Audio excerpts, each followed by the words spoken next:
be removed from tonight's agenda to be brought back at a future meeting. Are there any other changes?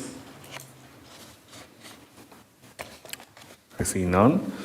Is there a motion to approve the agenda order as amended? So moved. Do I have second? I'll second. Okay, so motion made by Councilmember Harrington and second by Vice Mayor Menchaca. Please vote.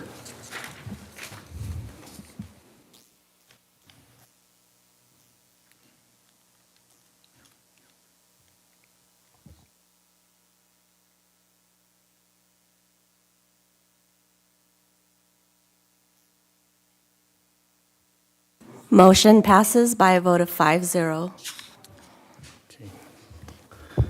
Thank you. Next item, please. Presentation item A, Native American Heritage Month. Mayor Wu will make the presentation, and Chairperson Andrew Salas of the Keech Gabrielino Band of Mission Indians will receive the proclamation.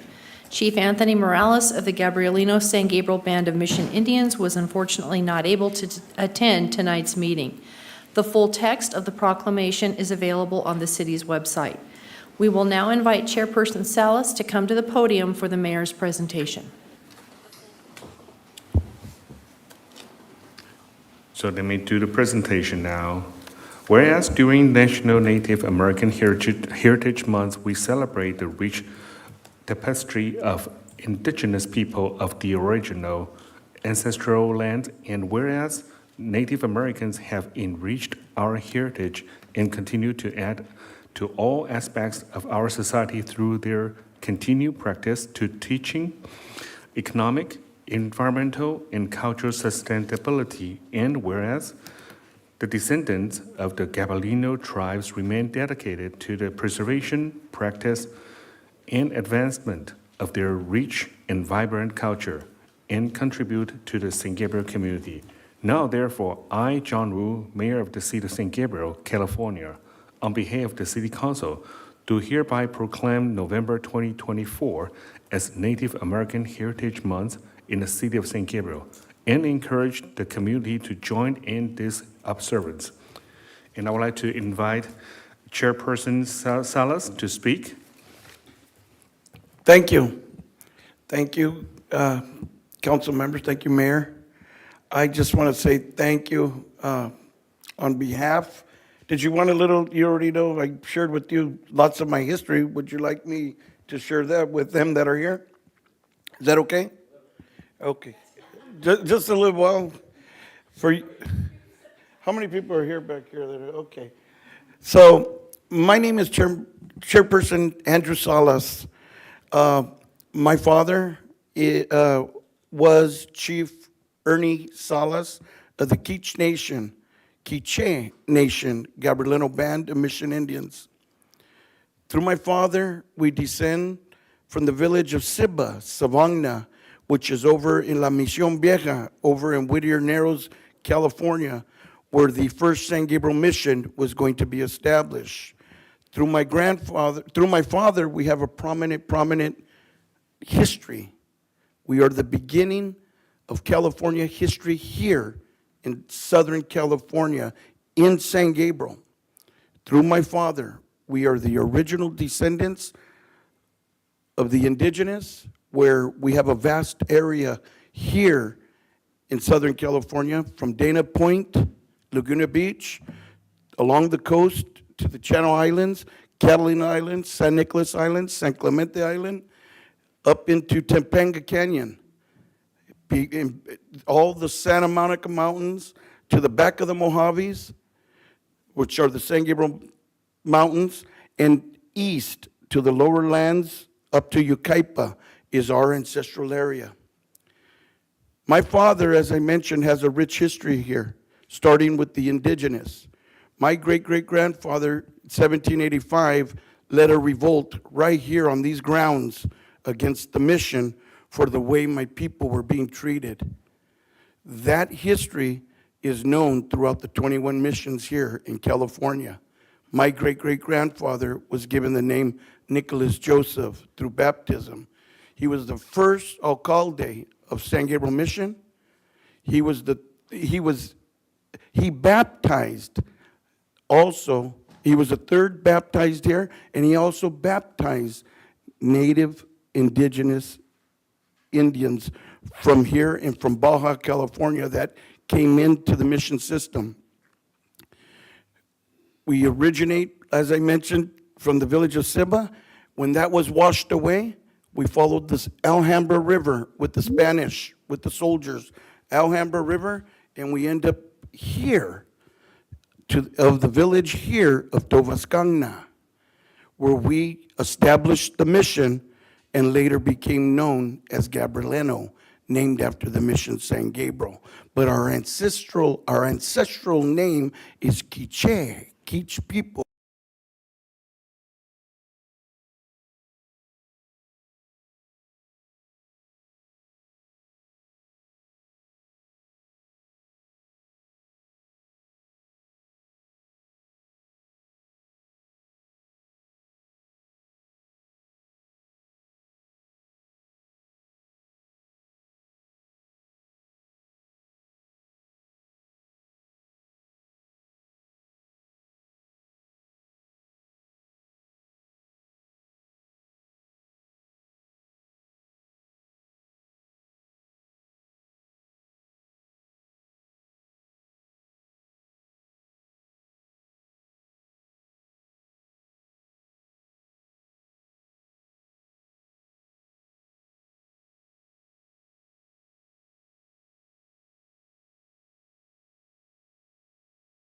Rodriguez became my family as their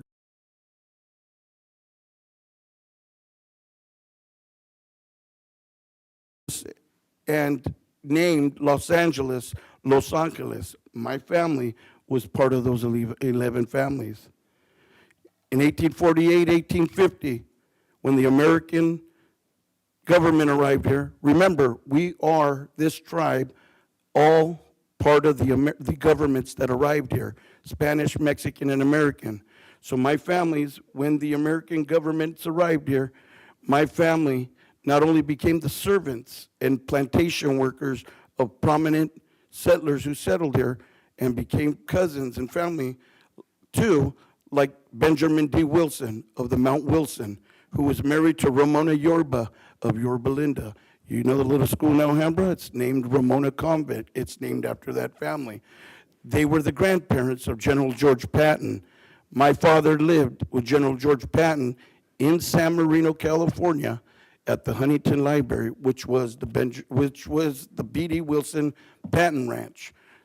That's kind of my history in a nutshell. Kind of long, but it was in a nutshell.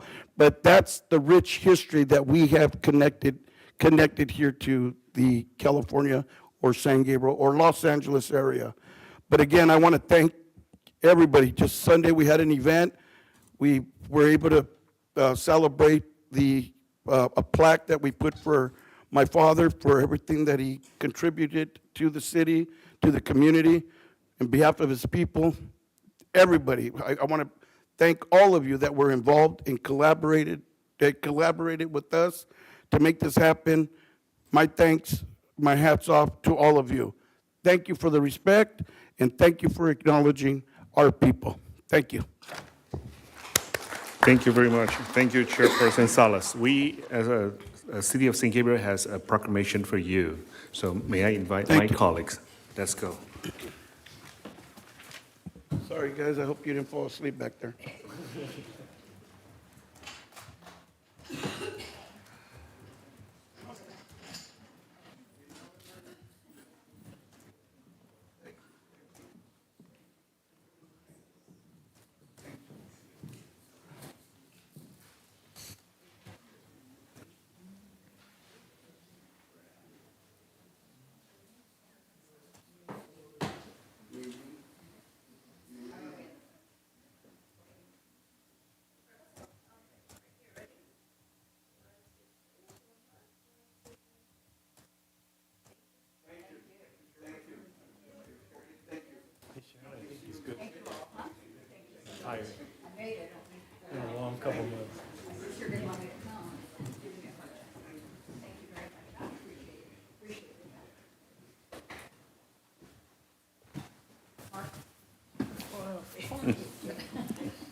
Thank you again. Next item, please. Lung Cancer Awareness Month. The full text of the proclamation is available on the city's website. Mayor Wu will make the presentation. Thank you. I, John Wu, Mayor of the City of San Gabriel, California, on behalf of the City Council, do hereby proclaim November 2024 as Lung Cancer Awareness Month in the City of San Gabriel and urge the citizens of San Gabriel to join me in this special observance. Thank you. And next item, please.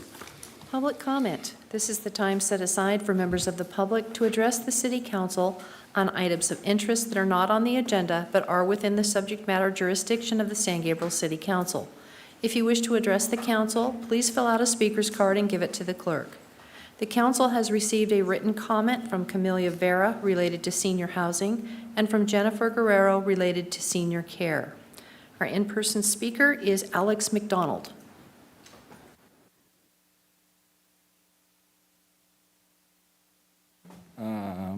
Sorry, let me pull up my notes here. Contextually, though, I'm a resident, longtime resident in San Gabriel. And contextually, what I'd like to speak to you all about is safety in housing, affordability thereof. So I'm a resident, I'm a renter. I rent a home here in San Gabriel. I'm a father of a 2-year-old daughter. And I've worked in politics, so I understand how the machinations of a lot of this stuff works.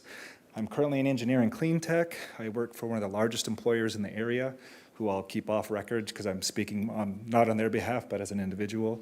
I've built in the city of San Gabriel, including the Tesla supercharging station here. In fact, my former team built most of SoCal. And so I guess my underlying concern, like I said, is there isn't a clear pathway to home ownership, and I'd love the city to be more proactive in addressing that. I would suggest that the city is dramatically falling short of housing obligations. There's not a clear, again, affordable pathway to ownership, home ownership, and it doesn't need to be this way. Having built in the city and around the LA area, I'm sophisticated enough to dive into the legislation, SB, AB, et cetera, as well as your local planning and zoning codes, and they fall dramatically short of what they could in terms of addressing the missing middle and entry, starter family homes. So I would love to work with the city to find a path forward here. And like I said, given my sophistication, I'm happy to do that. And as an engineer and somebody who understands building expertise, I'm well equipped to do so. Regarding safety, I'd also like to note that I had to call the police twice now because I can't afford to live in a nicer place because housing is twice as expensive as the median average here in the LA area. And they failed to show up on both times. They said they showed up at 4 a.m.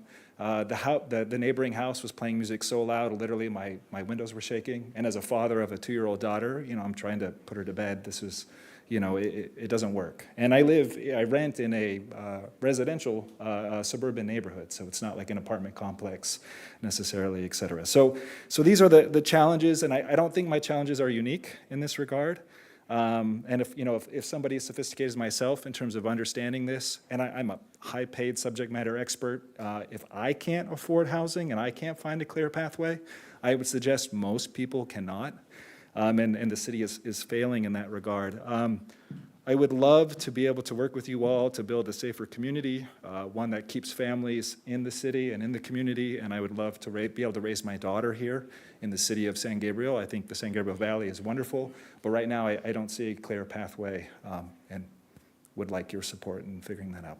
Thank you. Thank you. Any more speaker cards? I have no more speaker cards. Thank you. Next item, please. Oh, there's one? Please.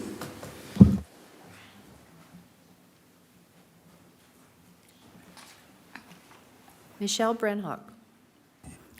Good evening, council members. I'm just here to speak on Native American Heritage Month that we're celebrating today with the proclamation. As you know, I was part of the Land Acknowledgement Statement Coordination Committee, and I don't know even what the status of the Land Acknowledgement Statement is right now, but I'm just here to advocate that we as a city, we talk about the mission being something that's at the forefront of our city, but it is the site of a lot of atrocities and tragedy for the indigenous people in the area.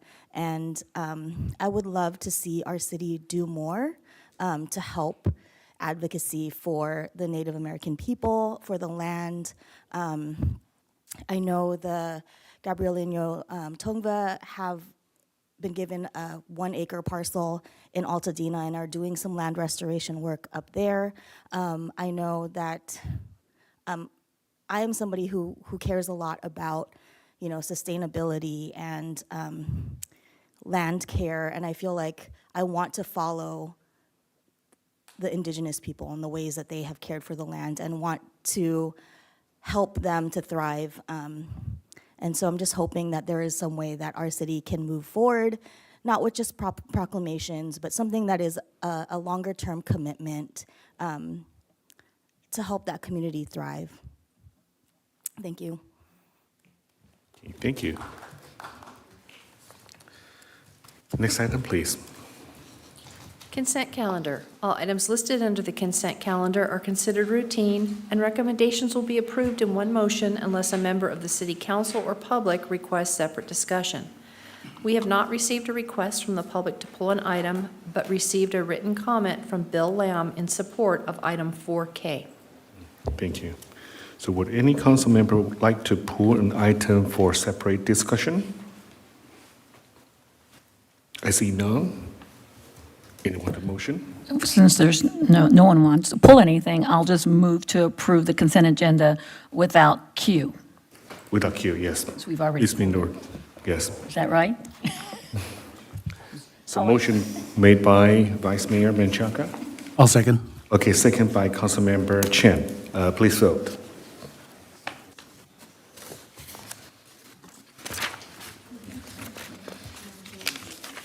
Motion passes by a vote of 5-0. Thank you. Next item, please.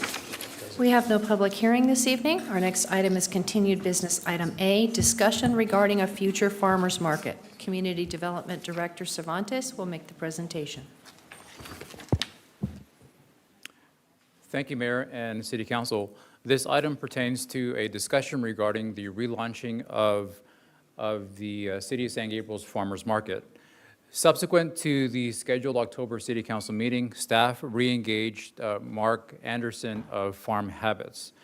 During that discussion, Mark from Farm Habits stated that the San Gabriel Farmers Market would need a significant amount of support in order to relaunch the farmers market by March or April of 2025.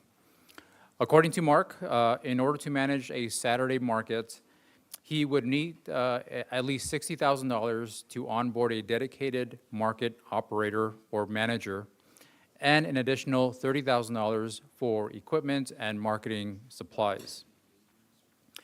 The cost would decrease to $30,000 if the event were run during the week. Mark also expressed the recent challenges facing farmers markets, farmer market operators within the Los Angeles area. Some of those challenges have been noted in recent LA Times articles. Given the heavy cost associated with Farm Habits and Farm Habits running and operating the farmers market, staff recommends seeking proposals from other existing qualified farmers market operators. If that process fails to find a qualified operator, staff recommends that we have an open discussion with the with the Blossom Market owners to engage them on a potential running of a farmer's market on their property. So with that said, staff recommends the City Council discuss the matter and direct staff to seek proposals from qualified farmer's market operators and to return to the City Council with the information at hand. And open for questions. Thank you, Aldo, for the report. Does any council member have questions for staff to clarify? I see none. I do have some questions. It's echo.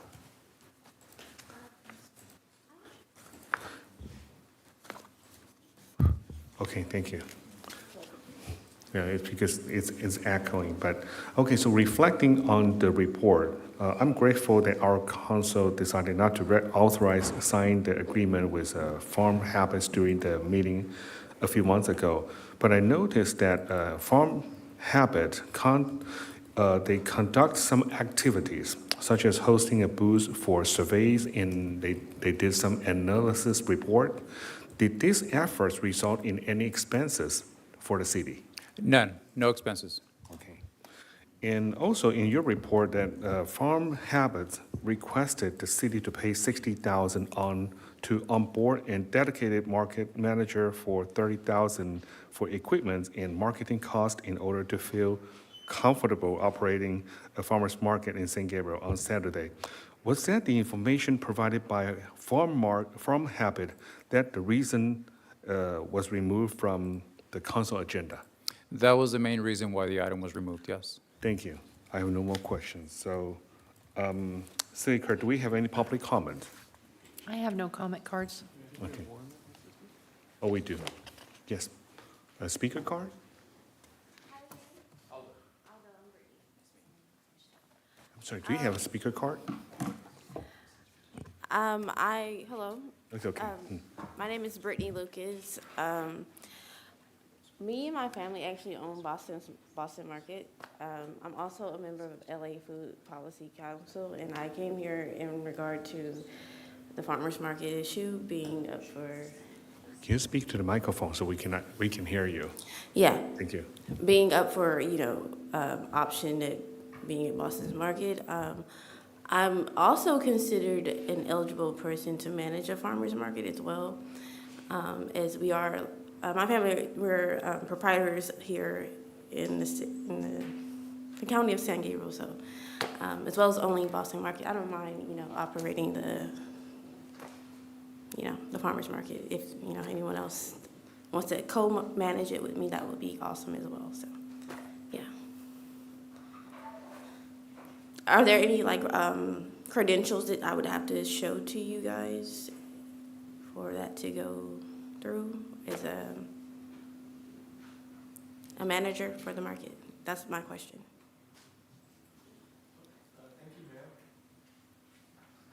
Thank you, ma'am. This is not typically a back and forth, so if you've given your comments, Aldo can contact you afterwards All right. and follow up and see if there's anything we can do to collaborate. Okay, thank you so much. So, any other speaker card? No. Okay. So it's now time for council's discussion. Who would like to start? Vice Okay. Mayor? I'll start. Okay. So I was looking at the new contract terms for farm market, and they have the weekend option, which is at $60,000 a year, and then $30,000 for the support funds, and then the weekday option is half of that, exactly half. And so if we do it on a monthly basis, if we go for the weekend, it's $3,750, which if we could have a really successful one, I guess it wouldn't be too much. But I just wanted to confirm, there's no guarantees, is that correct? So That's- we can pay and nobody could show up. I mean, there'd be nothing we can do unless if they're willing to do a contract like that, and I'm assuming they're not. Yeah, there's no guarantees to the success of the market once they launch it in March. Okay, okay. And then, let's see, the option that, well, first of all, I agree we need to go back and look at those existing vendors, that list that you provided, to see if they're at least a little more hopeful and to see what kind of pricing they give us. But I wanted to know if maybe we can do a little bit of both and, discuss that with my colleagues here today. I noticed that Blossom Market is interested also in doing maybe a soft launch where they would just have fewer vendors. Could you explain how that would work with Blossom Market? Would they start right away, or would they also wait till March, April? Because that's what was, that was Farm Market's initial, or Farm Habit, I'm sorry, Farm Habit's proposal to start sometime in March or April? No, we had an independent discussion. We, as far as myself and Chris, the owner of the property or Blossom Market, had an independent conversation outside of farmers or farm habits. They expressed interest in having the event on their parking lot. They expressed interest in potentially having a flea market join the event at some point. I would have to re-engage re-engage them as far as this project is concerned, as far as their timeline. I had this conversation with Chris months ago, prior to approaching the council in September. But all I can say is that they're very interested in hosting this kind of event and being a part of it, at least. But as far as the timeline is concerned, they were not locked in as to when to start the event. They certainly did not mention starting it in March. That was more of a farm habits approach. In fact, the South Pass Vintage, the flea market that we were looking to engage as well, was interested in starting now for their event. In fact, they spoke to a lot of their existing vendors, and they were all very excited to want to join now. Is that flea market, sorry to interrupt, is that flea market the same one that came to us, 2-3 years ago, kind of a younger group of entrepreneurs? No, it would be a different group. It's a different group, Eric okay. Lee is the operator of the one that occurred in 2021. This would be a different organizer. Okay. And is that someone that the Blossom Market has worked with before, or was it just it just happened independently? It was just happening independently. I was looking for not only having the conversations with Blossom Market, but looking to onboard other events as part of it, and it led me to South Pass Vintage as a potential partner in the event. Okay. So I like the fact that if Blossom Market is interested, maybe doing, like I said, a soft launch, bringing in the flea market, and then kind of getting the feel for what that might look like. And meanwhile, we're also going out to get some new bids. I think that's the approach I would like to propose tonight. But also with regards to the city fees, whether it's the permitting, the license fees, the playhouse lot rentals, I mean, that all gets very costly. And I know when we were doing our farmers market, that was a big issue, that it was just, it just didn't pencil out for the vendors. It didn't pencil out for anyone, so we eventually had to waive everything. But if we're going to do something, I think we need to take that in consideration, and I would just say waive it all. You know, there was a comment, I think, on page 2 that we would charge $25.94. What's the point? It doesn't make sense. It takes more time just to collect that $25. I think we should focus on being successful and finding out because I know we took surveys, but when it actually takes place, Blossom Market understands our community, and I think they could really help kind of bridge that between, you know, a smaller version to a more formal version. And I just like to launch this in some way. But I would like to get more information. Blossom Market, would they do it on the weekend, or would they do it on a weekday? Do you have any of that? When we initially discussed this opportunity, we looked at Saturdays as an option. We also looked at Fridays. Chris was amenable to either one, as long as the market was operating during their peak times, and their peak time was around 11 a.m. That's when he had the higher number of visitors to the Blossom Market Food Hall. Mm-hmm. And so we discussed the opportunity of having a 9 to 2 o'clock farmers market or event center, to say the least. But we only focused on making sure that we hit that peak time. And Friday and Saturday were discussed. Okay, so we would have to also coordinate what kind of events are taking place at the Playhouse, because this one would not be on the street. It would be in the parking lot. I mean, or would they be interested also in collaborating with us and closing down the street? As far as the farmers market site, that would be entirely focused on the Blossom Market parking lot, not on the Playhouse parking lot. If we're looking to bring in a flea market, we can have conversations about putting the market or the flea market at the Mission Playhouse parking lot, or more ideally on the street where there's enough room. Yeah, I would, again, this is just a great opportunity to kind of just test the waters, and I would probably go more for the streets also because of the Playhouse Right. being occupied, and we want it to be occupied. We want it to be rented out, and so any ounce of parking spaces that we're taking is taken away from, the person who's, or the organization that's renting out the facility. But those are just some of the things that are coming to mind, but I do want this to proceed in some way, and I think,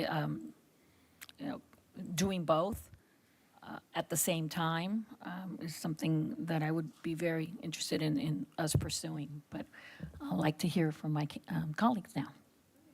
Thank you, Vice Mayor. Who would like to go next? Yes, Councilmember Chen. Yeah, I'm kind of in that same mode where I'm going to throw out some random thoughts and see what my colleagues think about it.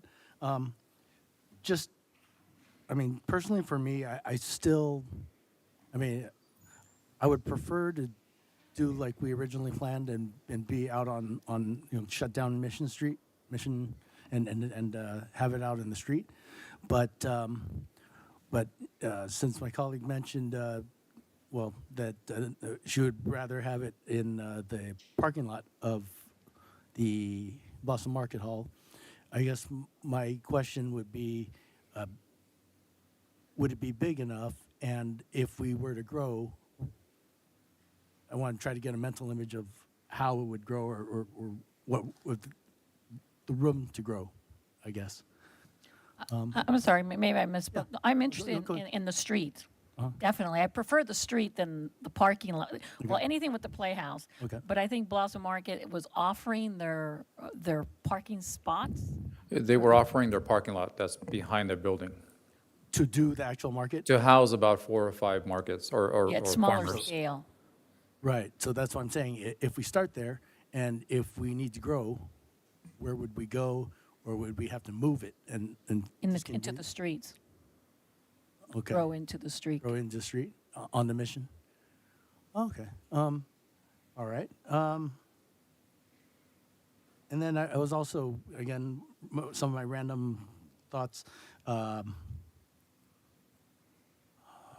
Well, on page 4 of the staff report, when you have a few examples, bullet points, examples of different operations organizations.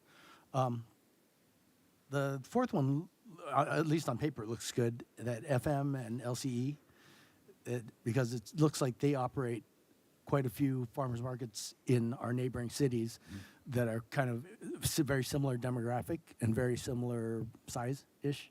And so they look like they may be promising, but just something I noticed there.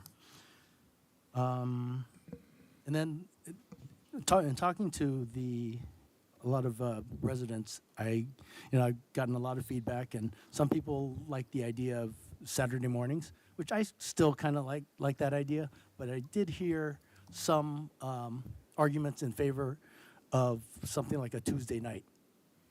And I want to know what my colleagues think about that. And again, well, not necessarily that we're going with Farmer Mark, with Farm Habit, but if we do, we see the differential in pricing, that if a Saturday morning will be $60,000 and a weekday night will be half the price. So just kind of want to see what you guys think about that, or yeah, that's all I have for now, and if I think of anything else, I'll chime in, but I yield for now. Okay, thank you. Thank you, Councilmember Chen. And Councilmember Harrington. Thank you, Mayor. I agree with that. I actually like the idea of partnering with Blossom Market and the flea market. I think using the two in combination would probably yield the most attendance, because I think that's been very successful. The one we had in the past was very successful, and even at that event, I think people were looking for something like a farmer's market. So I think something like that would be great. Other than that, I'm open to any ideas that'll work. Okay, thank you very much, Councilmember. If I may chime in again? Yes, please. To that point, something what was on my mind is, it would be, I would be fine with the back parking lot of Blossom Market Hall, but then my only concern is that we don't end up where we did before, where we're in the last iteration where we're in a park and ride lot, and it was a parking lot behind a wall and not easily visible from the street. And just that's not necessarily bad, but just making sure if we do that, that we have enough signage in key places to make sure people know it's there. And especially because it'll be in a back parking lot area, that we don't want the same thing to happen again where it's kind of enclosed in a lot and no one knew it was there. So just. Thank you. And Councilmember Dean? Thank you, Mayor.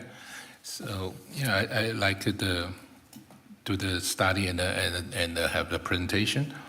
The question is for the Blossom Market, they still charge you the like a weekend or weekday the same amount, or they didn't charge us if we cooperate with the Blossom Market? No, the only thing that we talked about as far as a charge to the city wouldn't be so much of a charge, but making sure that we had trash collection, as well as making sure that after the event was over, that the lot was cleaned. And so we would have to form an agreement with the farmers to ensure that the lot is cleaned after the event is over. That was all that we discussed, and that seemed to be all that he was interested in making sure that we had a clean event at the end of it.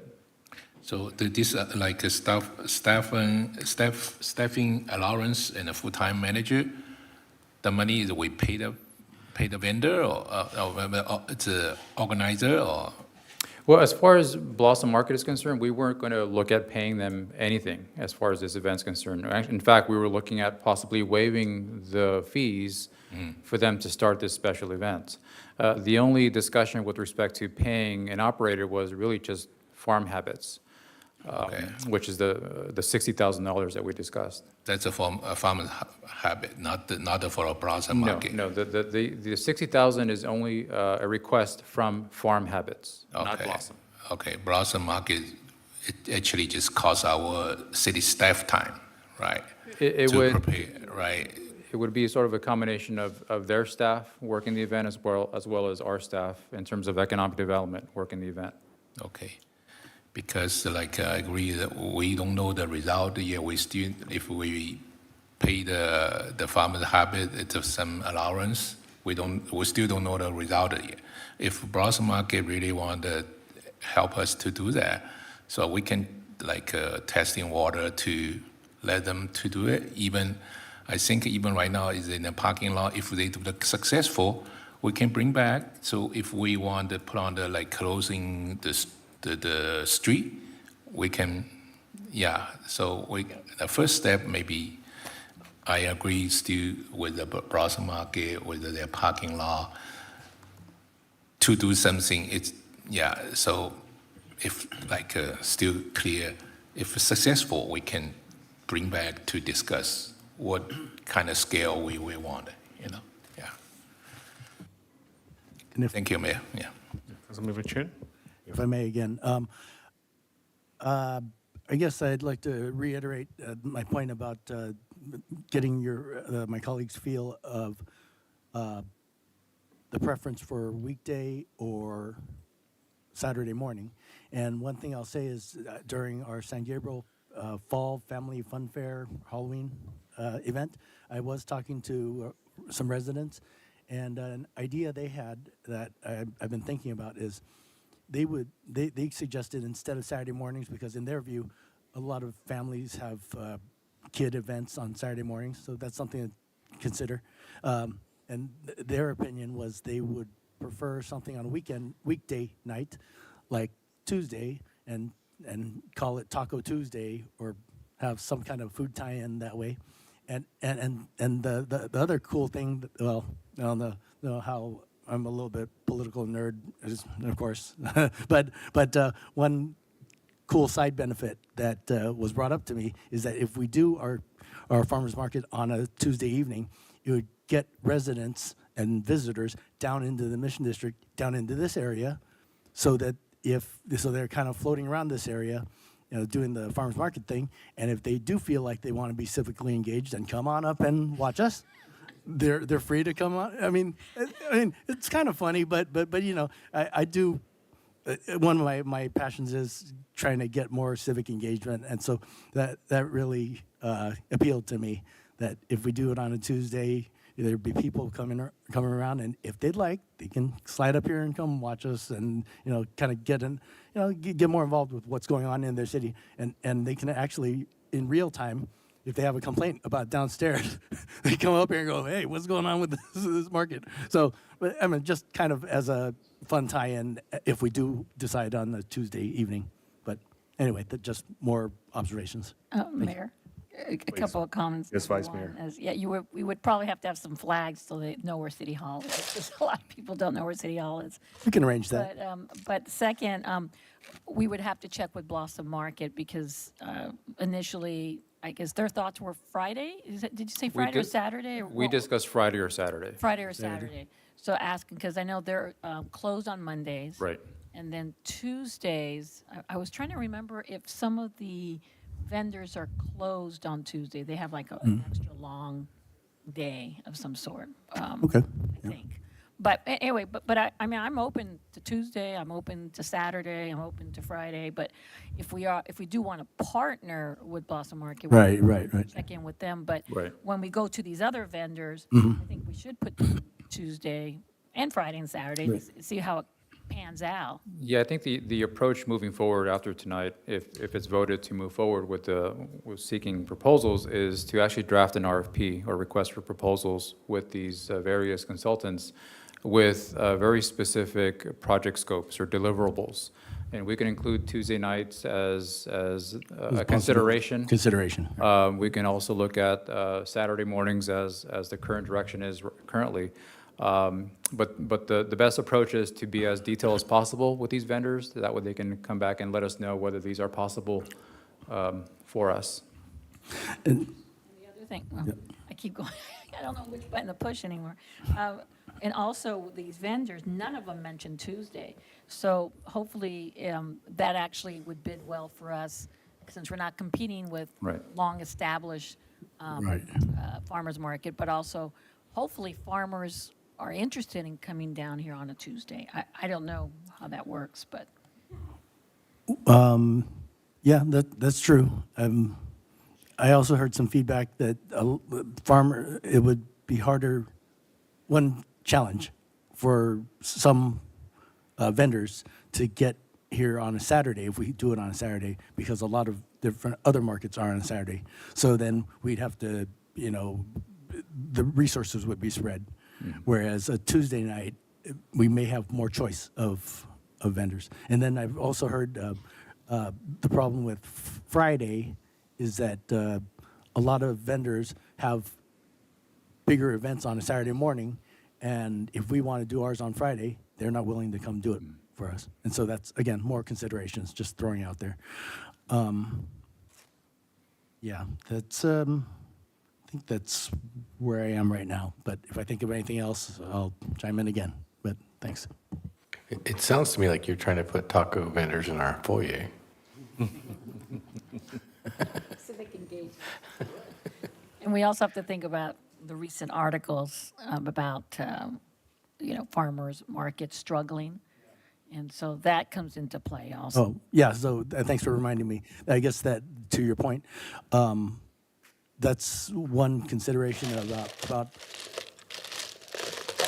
what direction we take and how soon we get this running. And one, I guess, downside of getting it running too quickly is that if we don't plan for long term, if we get stuck, in one place, maybe being, again, starting with Blossom Market Hall. Not to say that there's anything wrong with that, but if we do, and then later on decide that we are going to change. Last thing we want to do is start one place and then have to change location or change days or things like that, because it'll confuse the residents and our target market. We want to be as consistent from the beginning as we can. So that's my point of consideration.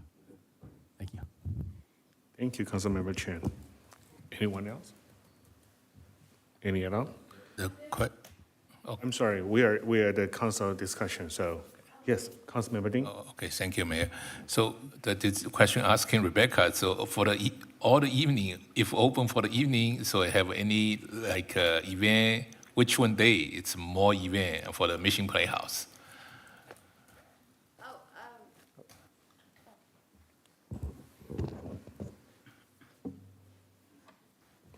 So I consider if we have the farmer's market, but Mission Playhouse have some event, Yeah.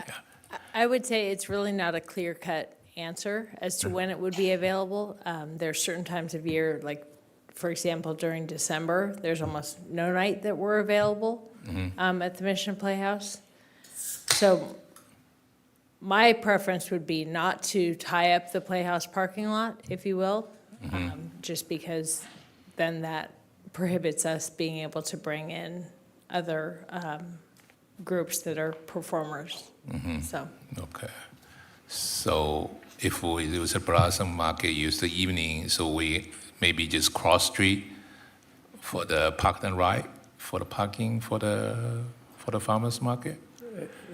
That would certainly be up to the council to go back to that location, but my thought with relaunching this farmer's market and utilizing Blossom is we get to benefit off of their existing clientele.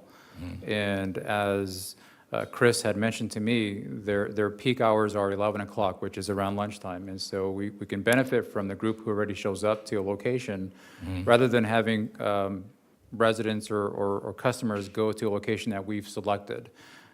We know that there's a crowd at Blossom Market, and we should take advantage of that crowd now. So that's why we thought about partnering with Blossom Market. And moreover, if we have farmers who are parked in their parking lot, they're not going to cannibalize on the existing operation of Blossom Market. You would have the hot foods in Blossom Market, and you would have the farmers in the parking lot, so you have sort of one event center. And then you bring in the flea market, which then further expands the event center and brings in more of a clientele into the area. Okay. So, but looks like it's on the morning, it's not evening, right? As Councilmember Chen mentioned, there are the challenges of having farmers show up on a night market because they have commitments the following morning, and most of the farmers markets are in the mornings. For example, Saturdays. They're not going to commit to a Friday night event if they have commitments in the morning on the next day. At least that's been some of the challenges that I've been told by some of the operators that have been running farmers markets. So I would certainly stay clear of night markets unless the council is looking to go down that path. And we can certainly go down that path when we approach these 5 vendors who are unaware that we have a farmers market, but are looking to sort of join us and partner with us. So we can have those conversations with these operators and see kind of where it goes. How about a Friday morning? As far as the date's concerned, it's up to the council. In terms of the current direction is Saturday mornings. I wouldn't suggest Friday morning, Councilman Ding, just because our feel is more family, and most families on a Friday morning, they're working and their kids are in school. So it's either weekend, we would like weekend morning most likely, or weekday evening is, I think, more logistically easy. Okay. But anyway. Thank you. And kind of feeding off that a little bit, I guess my question now is about parking. So if we use the Blossom Market parking lot as, to set up the actual booths, then where is the most logistically easy parking for people, for attendees, I guess? And was there enough room in that lot for? So as part of the marketing of the event, we would have them park at the park and ride. At the park and ride lot, right? We would have them park on the street. Okay. We would have them park in the Mission Playhouse. Okay, so there's probably enough parking.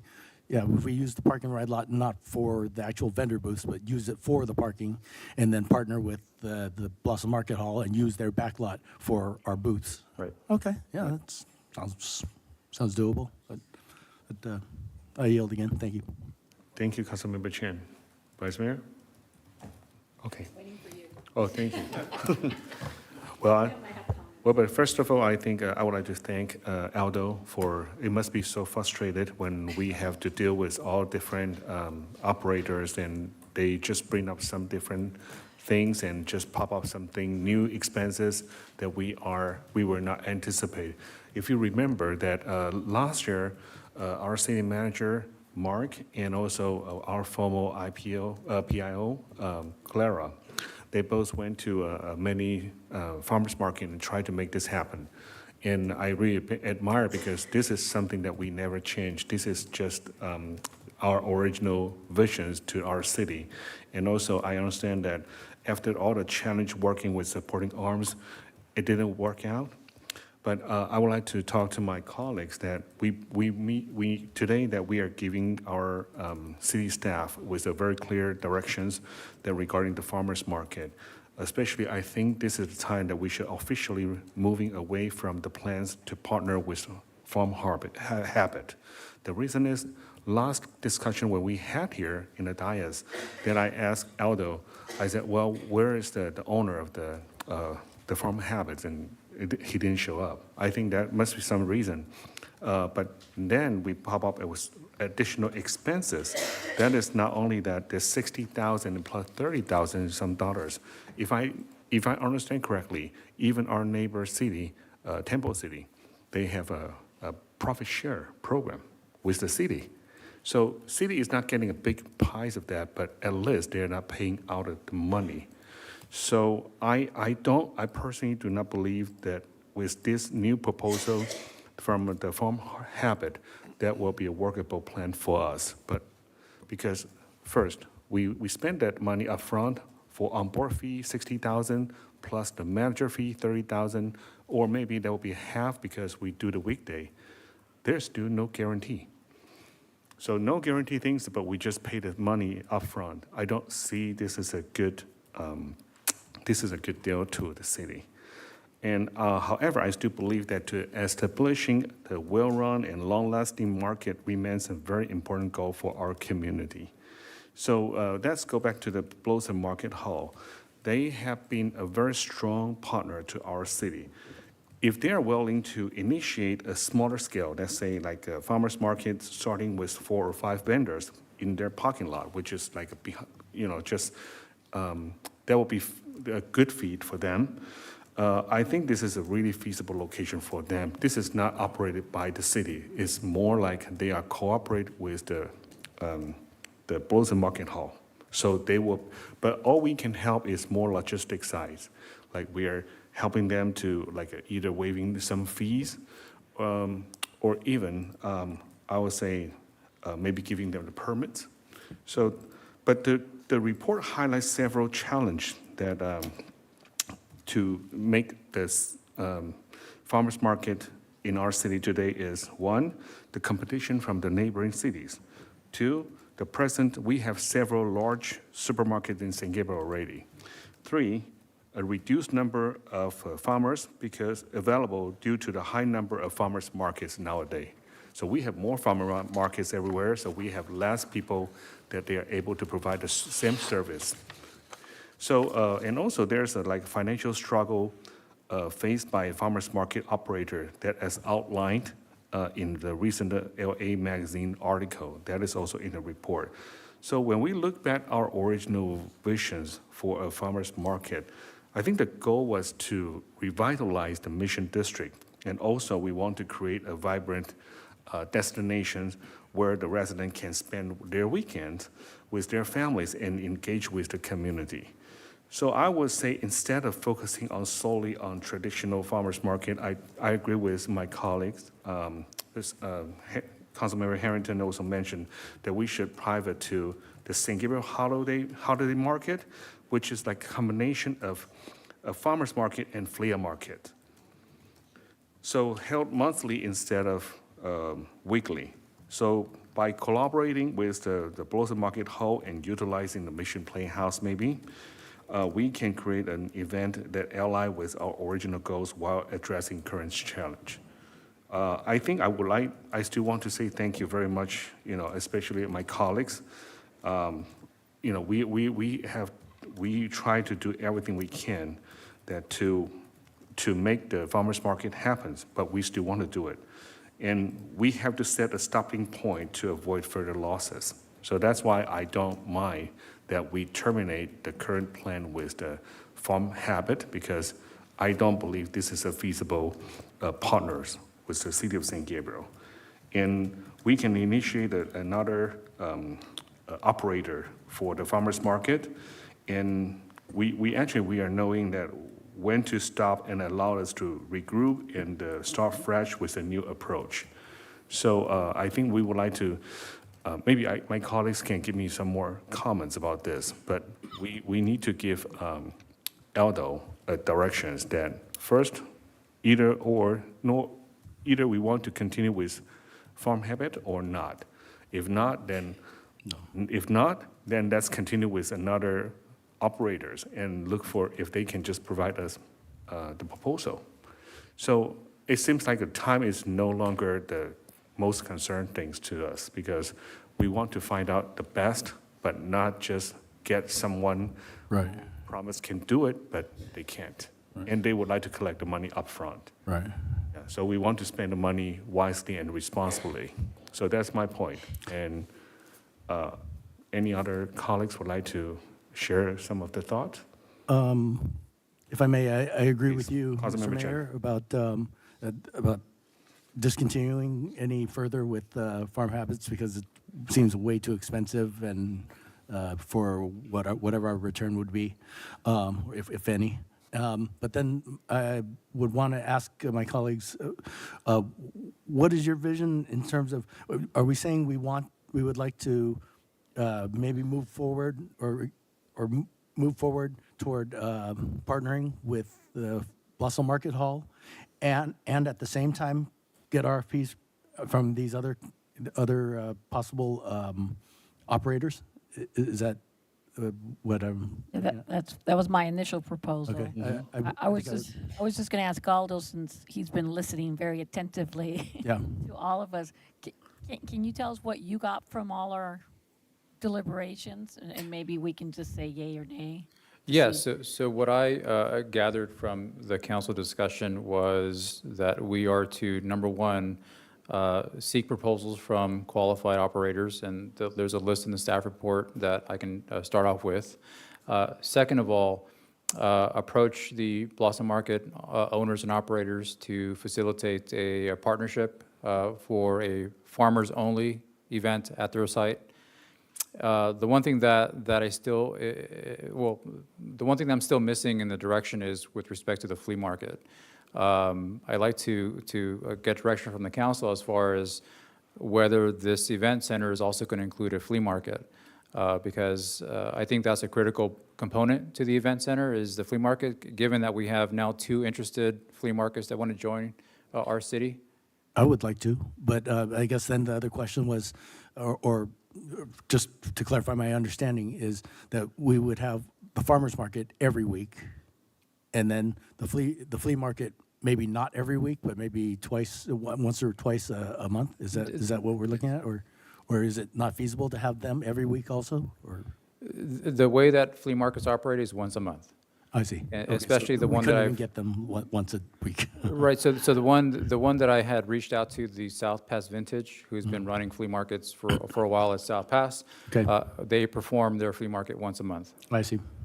And then kind of sort of a related follow-up question is, so on page 4 of the staff report, where you have the bullet points of the 4 possibly suggested possible operators, do we know how much they charge, or do we have an idea of each one of these and what their pricing structure is, or how it works, or? We have not approached them Okay. on their model. So Okay. we'll need to Okay. do that, of course. So that'll be part of the next steps? Yes. Okay. And like I said, just looking at these 4 operators and the types of markets they operate, I do kind of tend toward the 4th one, because it seems like they already operate markets in cities that are very similar demographically to us. So anyway, but then again, you don't know until, I mean, it looks good on paper, but you don't know until you get in discussions with them and figure out what their pricing is or their cost structure is. So, thank you. I yield again. I was also going to just add to that, on the flea market, we would have to go to the street as opposed to the Playhouse parking lot if it's booked, the Playhouse. Right, and as I mentioned, it would be our preference to go onto the street and come up with. And I agree with that I think we should continue with that street Right. model, because then we have, maximum visibility Right, when we do that. Okay. And then you were going to look into Tuesdays to see if right, and then look Tuesday's at, viable for both. Well, initially, I guess, for Blossom Market, if we want to be consistent. well, So for Blossom Market, they would prefer a Saturday morning, right? So that's. Or I Friday guess- or Saturday. we'll look at Tuesdays and Fridays and Saturdays as well, and But Fridays wouldn't be morning, Fridays would be an evening. evening. And right. then, okay. Okay, I think, for my 2 cents, I think I would still prefer Saturday morning, especially since if Blossom Market, that's one of their prime preference days.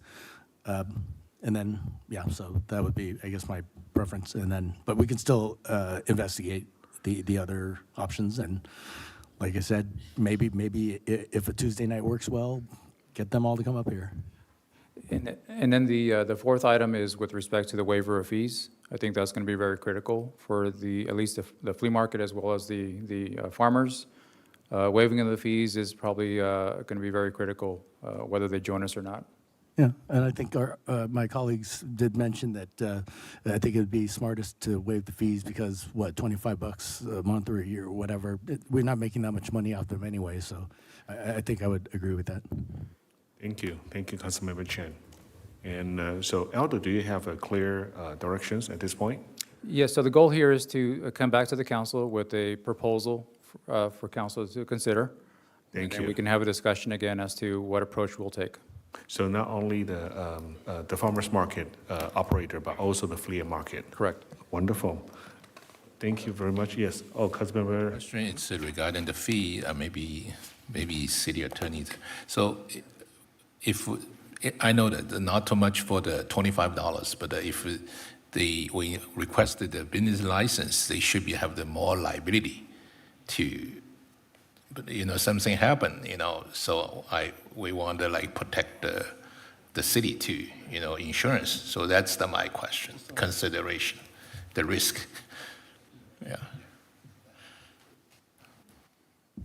Yeah, well, I anticipate that releases from liability will be part of the package of agreements that we will work out with the vendors. Especially with the flea market, since they're going to be on the street, they would need to provide liability insurance. Okay, but waive fee is fine, but if we still need a fee, then tie of the liability, maybe we still, because it's small fee, but I don't know. If waive fee, we still can let them responsibility for the liability.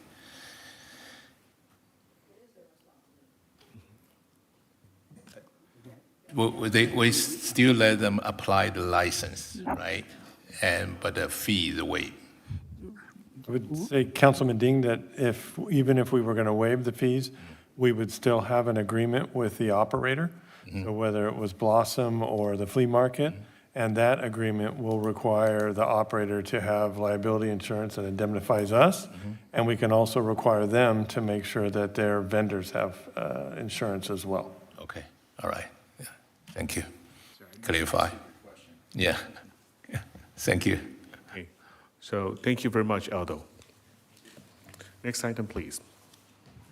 New business item A, RideSG microtransit update. Recommendations for service adjustments and approval of resolution number 24-66 to amend the fiscal year 2024-25 budget to increase expenditures by $110,000 to increase vehicle service hours. Community Services Director Perez will make the presentation.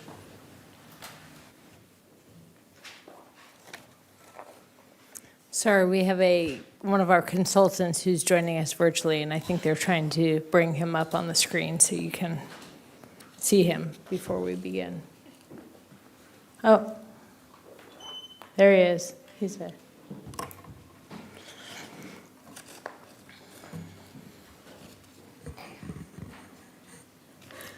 Can I get the clicker, Marilyn? Can I get the clicker? Thank you.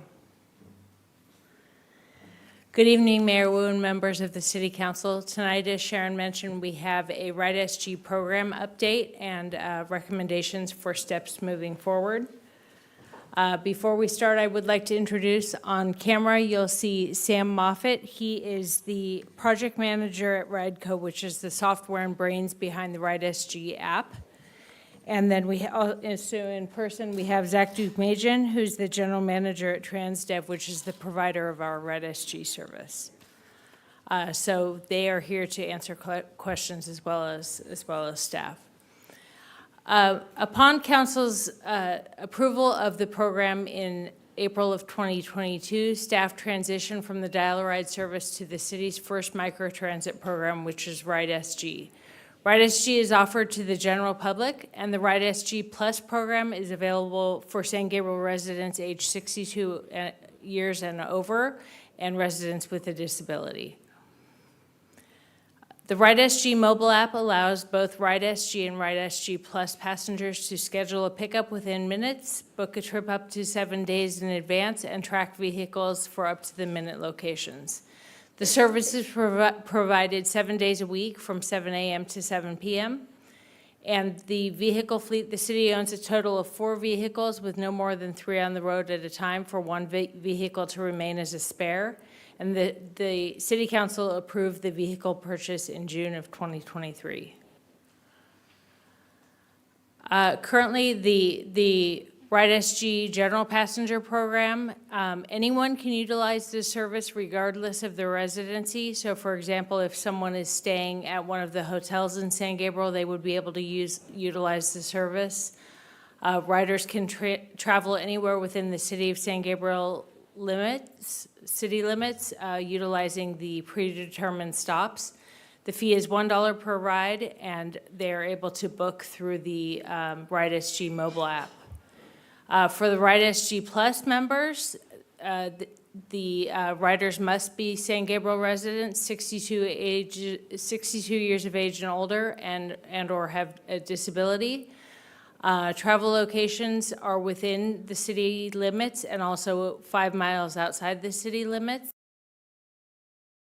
So that means they are being picked up at their home location, for example, and being delivered directly to their doctor's office or to their travel location. The fee is 50 cents per ride, and they are able to book through the mobile app or through the call center, which is located at the TransDev location. Here's a little bit of background about the transition. So in December 2022, the RideSG program was implemented, and at that time we started with our dial-a-ride passengers who were current passengers to transition them to the RideSG Plus membership. We mailed a letter to each resident explaining the transition, and we provided educational sessions to make sure that they understood how the program worked and the benefit of the program, including the mobile app. And then in July 2023, so we took some time kind of transitioning those dial-a-ride passengers. And then in July 2023, we opened the service to general riders. And at that time, we did extensive marketing efforts listed there on the screen, the city webpage, social media posts.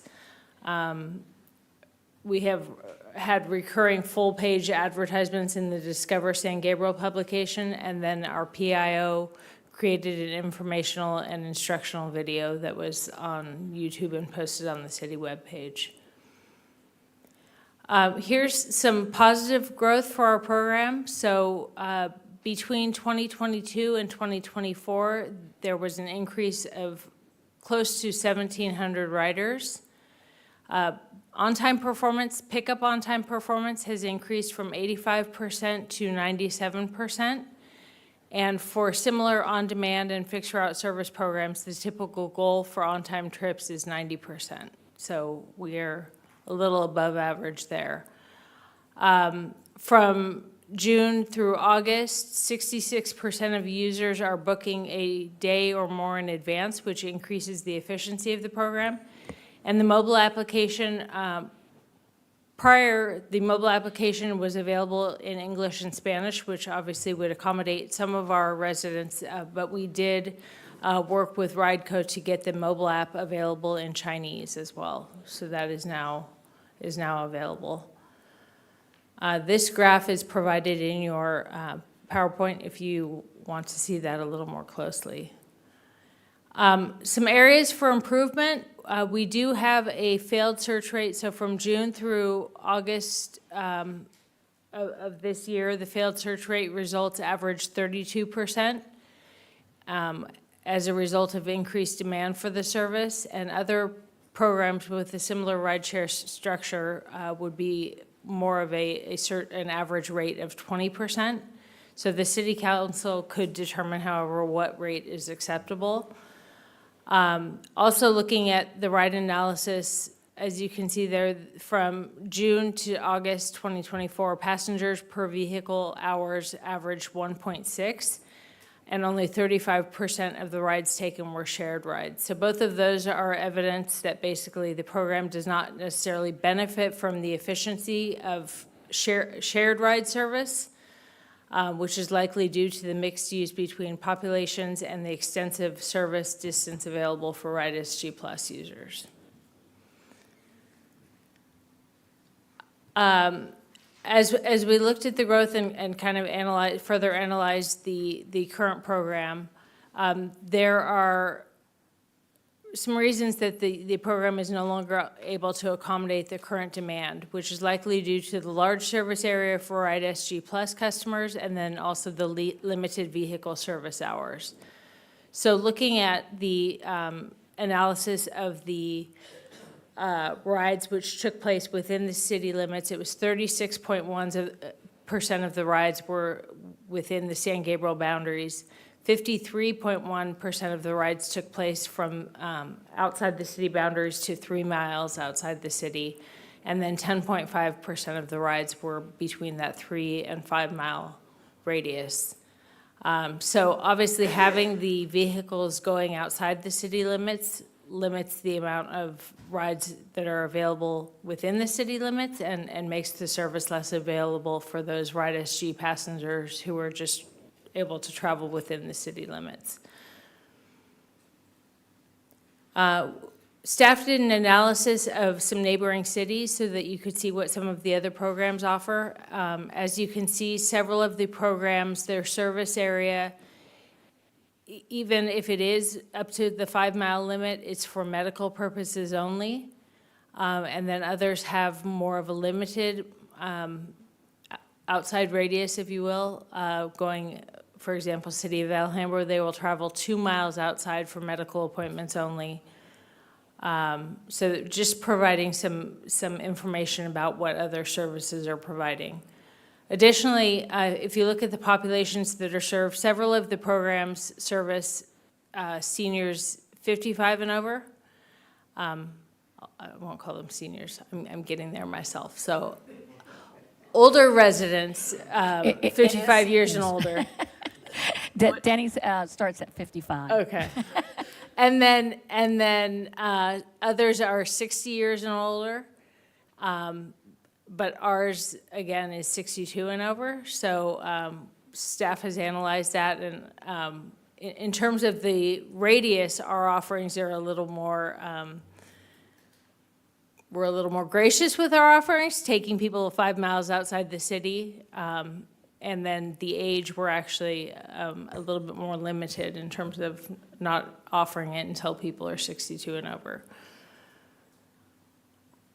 So after comparing current program offerings in surrounding cities along with our current service guidelines, staff recommends the following changes.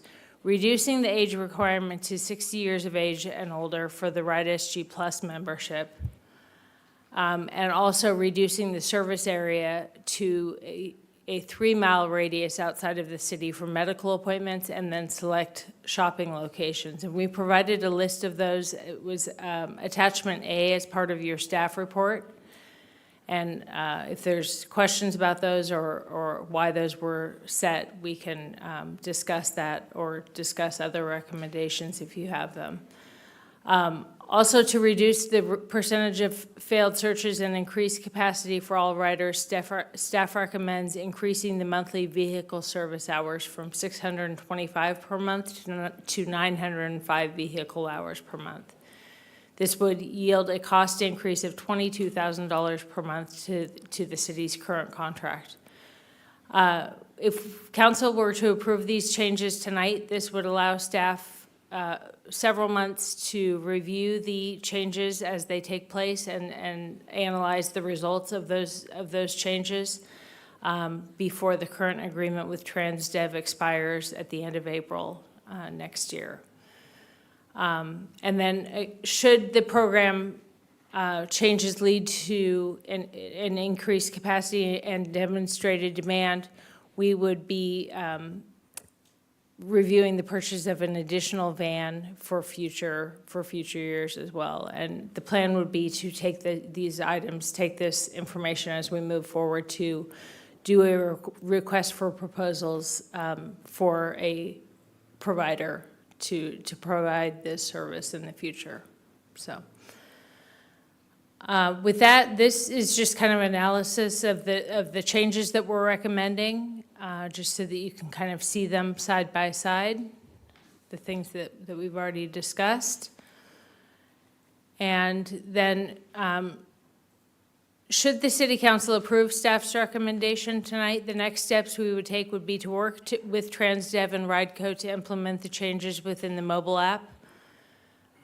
Develop a system with RideSG Plus members so that they could notify staff if for some reason their medical visit was not covered within the service, was not one of the medical stops that we were approving, and make sure that gets worked in so that we are able to accommodate. We want to be sure that residents who have been utilizing the service for medical purposes are still able to do so. Notify current RideSG Plus members of the service change, update the marketing materials to include that, and then also update the marketing materials to make a stronger effort to bring in additional general ridership. So that as some of the vehicle service hours are freed up for those general riders, being able to market the program, for example, with our local businesses, hotels, and that sort of thing. And then analyze the success of the changes through ridership, the failed search results, and feedback from regular users. Fiscal impact, should the council approve the revisions, as we indicated, this would be an increase in cost, and the program is currently covered by Proposition A, which covers transit services such as this. This is also a change in that the city typically is able to exchange those Proposition A dollars every other year at the exchange rate of 75 cents to $1. And so additional costs to the Prop A using it for Prop A programs would reduce that general fund, that exchange rate for the general fund dollars.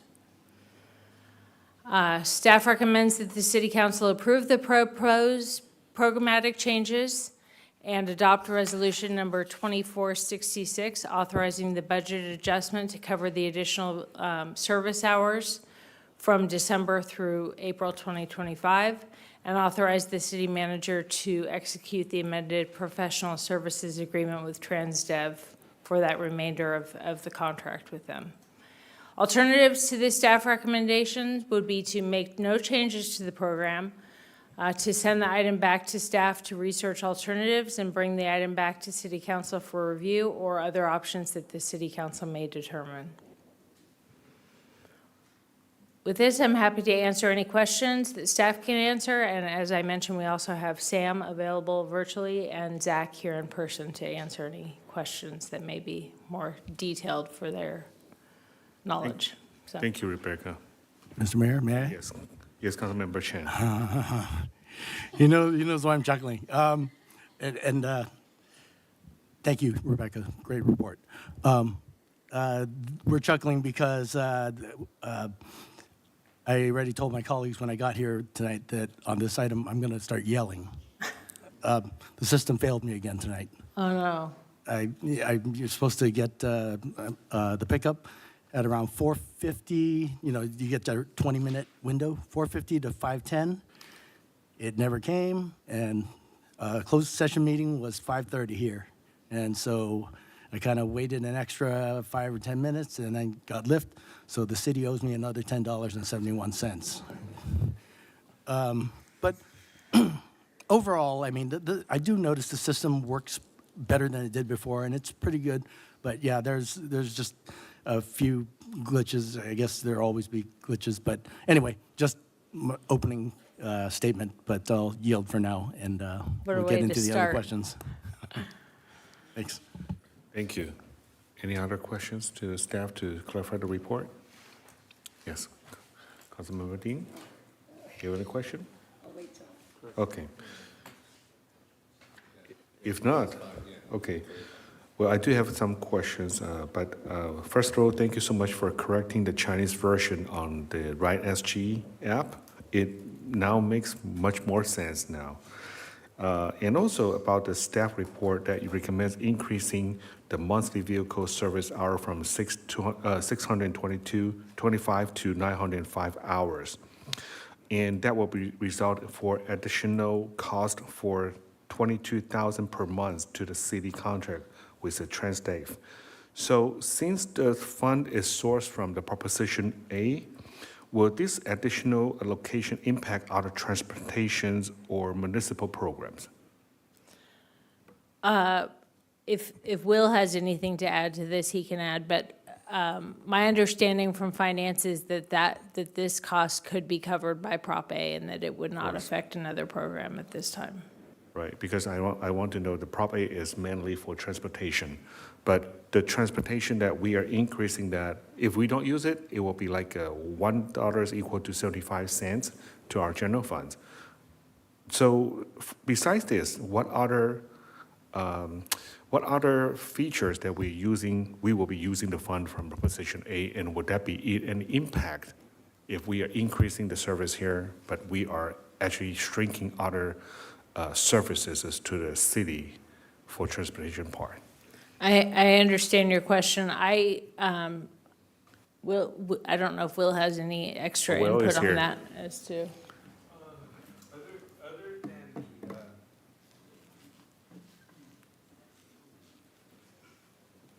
Other than our general fund exchange of Prop A funds, I don't think there's any other programs except the ones that we're already currently funding. So either that we just convert it to our general funds cash, or we just use it for this purpose, increase the service. And there's no impact to other services that we already provided to the city. Yeah, no impact to any other services that are funded by Prop A. Okay, great. Thank you. Thank you for that. So, so beyond the RideSG app, so other method for the resident to reserve the ride is to call the call center, right? So what is the percentage between the riders that they call the centers, or is it which people use app more or people call more? So the call center is only available to our RideSG Plus members. So the residents who are 62 and over or disabled can use the call center. But other general riders will just be able to use the mobile app. Mm-hmm. And also in your report that you're proposing if let's say the eligibility age for RideSG Plus is lower from 62 to 60 years old, and the travel distance will reduce from 5 miles outside of the city to 3 miles. So if we approve that, can those change be reflect on the apps when people using the app to reserve? Then they will pop out saying, okay, we have something have changed. Term has changed, the service, maybe the contents has changed, and just let them know that we are no longer provide that long service to 5 miles, or some of the location will not be accessible because we will have more limitations on to the medical facilities only. Or maybe you can put a notice on these changes, you can distribute those notice to the riders, or put on the, any places that people knows. Right, so my suggestion and staff's recommendation would be to do kind of all of the above. So we would do that education with our current users so that they're aware of it, so they're not trying to go on to do something between that 3 and 5 mile range. So they're not trying to do something, trying to book a ride for a location that's 5 miles outside the city limits and not being able to do it. We would also be working with RideCo and TransDev to get the app updated, kind of that radius map updated so that those rides can no longer be booked. And we'll have to work, I don't know if Sam has that answer tonight as to whether or not there can be kind of a pop-up saying the program has changed and this is why you're not able to book a ride at this location. Right, just like a dialogue box. Right, and I don't know, Sam, do you have an answer to that as to whether or not that's feasible? Oh, I cannot hear. we can't hear you. Now you should be able to. Let me know if not. Okay, we can definitely put out in-app messaging that will pop up to all users to see, and we can also put out targeted messaging to those customers that have booked rides specifically to those areas that will no longer be served, and either set up emails to them or let city staff know who to contact in order to make sure that everyone is aware of this change. So that will be also in different languages as well, in Spanish and Chinese, since your app now has the feature. Can we make that available to them in the language they've selected for their app? Would that be We in all can languages? make that available. We would need some language from you in order to facilitate that, but we can certainly provide that in multiple languages, yes. Okay. Do you mind that if we can just proofread before you post that on the app? Okay, thank you. So any other questions? Yes, Councilmember Chen. Statistical question. Do you happen to know in your analysis what percentage of the riders currently are regular RideSG versus the SG Plus? I'm going to turn to my team here. I know we asked that question. I don't recall, to be honest with you, if we ever got an answer. Matthew, do you recall? I don't know that we ever got an answer to that. We asked that question, though. Okay. I see Sam looking at his data, so I don't know if he Just curious, has that or not. I mean, everything should be all logged anyway, right? So it's just a matter of looking it up Right. on whatever the data sheets are that it would show. Okay. Well, I don't know that I have it handy right now, but I'll look through what we have pulled on. Okay, no, don't worry about it. Maybe if when you find it later, I'd be interested in seeing, what our breakdown is in terms of our demographics in our city and the users of our RideSG, how many use the regular system versus what percentage of the riders use the plus system. Right, and we definitely did want to, and those were those percentages that we had. We definitely did want to see if we were to reduce the radius, for example, from 5 miles to 3 miles, to see kind of what amount of people would be displaced by that in terms of those who are using the service between that 3 and 5 miles. And it is a pretty low percentage of people that are utilizing that for that, that extended location. Personally, I'd prefer to keep it at the 5 miles, but that's for discussion. I'll for a little bit. The question, I guess, for you is that $110,000 more. Is that even with the service cutback from 5 miles to 3 miles, and that additional differential is the $110,000?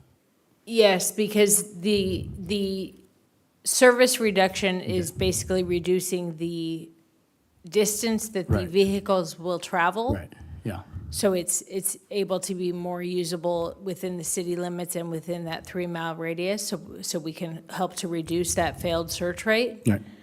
But it means we're having more vehicles on the road for a longer Right, amount of but time what during I'm the asking day. is that $110,000 figure that we would need additional, because that's the request, right? To allocate additional funding of $110,000?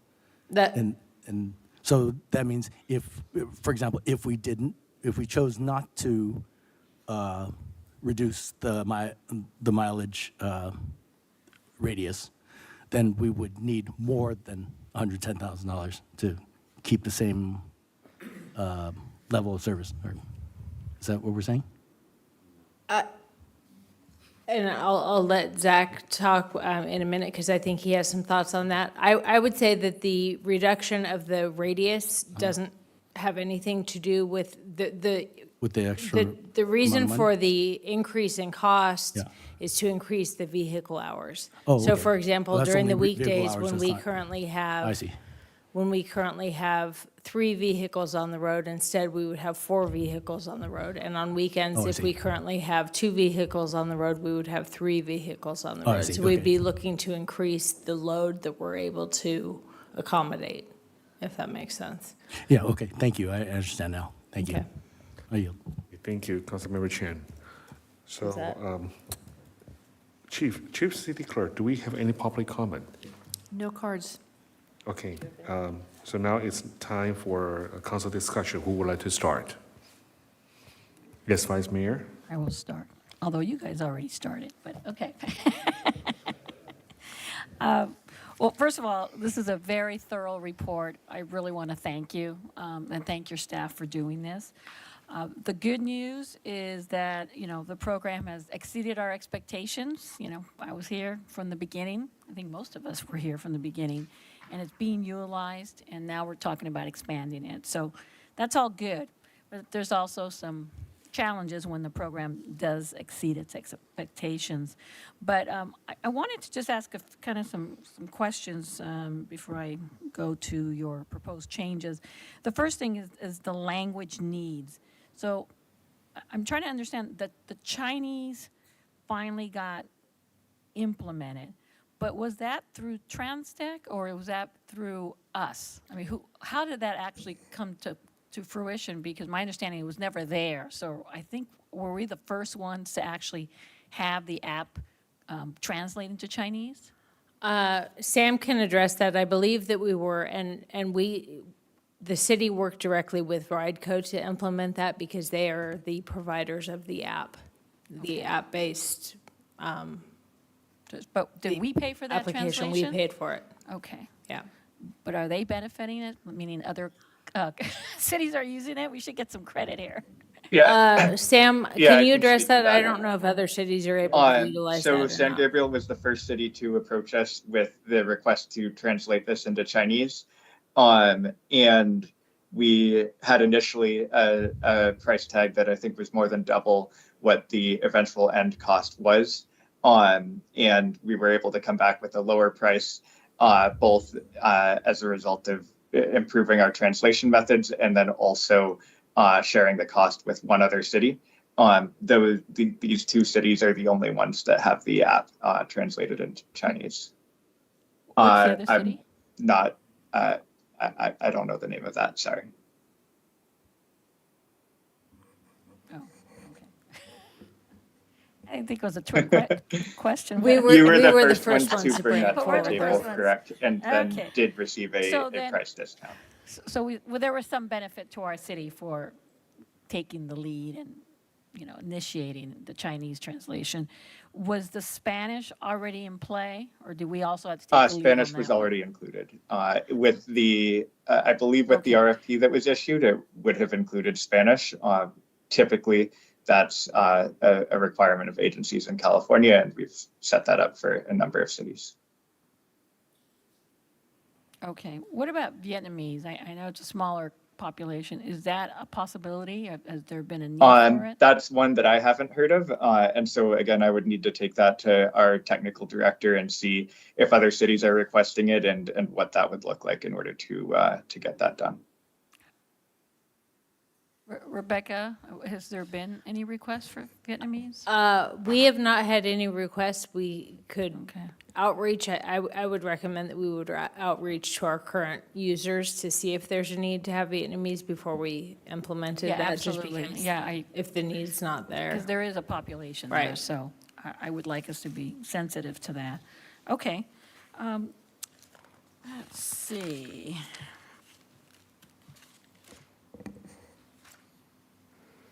I did appreciate the research that was done with the 3-mile radius, all the different places they attended, and then you had the top 50 ride destinations.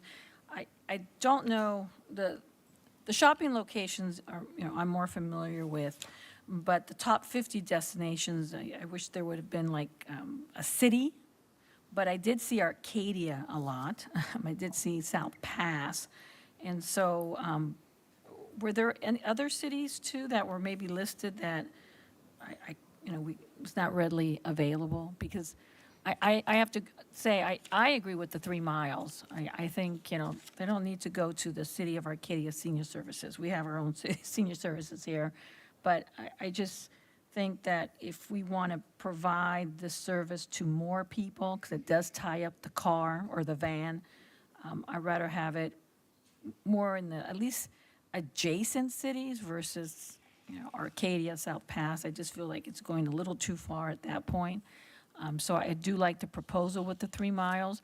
It would be interesting to see how many people would be displaced, I guess, if we changed it to the 3 miles. But I just think it should be a smaller radius, because having to go 5 miles, those 2 extra miles could really help someone else that's in need.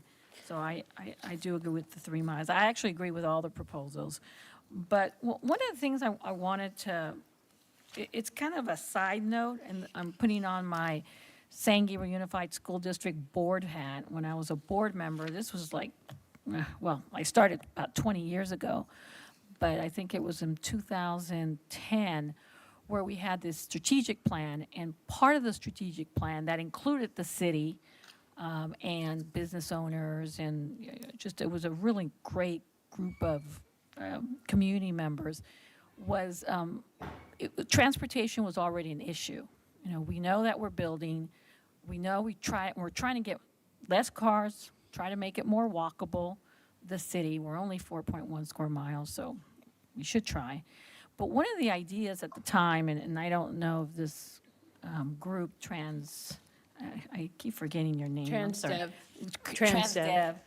The idea back in 2010 was having like a trolley of some sort, and maybe it would be more like the Dash in downtown LA, where people wouldn't have to pay, but you would have specific spots, and all they would do is go in circles, and people would go on and then get off.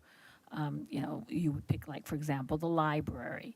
You would pick 99 Ranch Market, key areas where you have people, really gather, and then our schools, because there is a need also for our schools, specifically the high school. Instead of having all the parents down on Del Mar or San Gabriel Boulevard, the kids could get on this trolley of sorts. And so I wanted to ask Transdev, is that something that you also provide versus, it wouldn't be an app. There's no app. They would just get on and get off.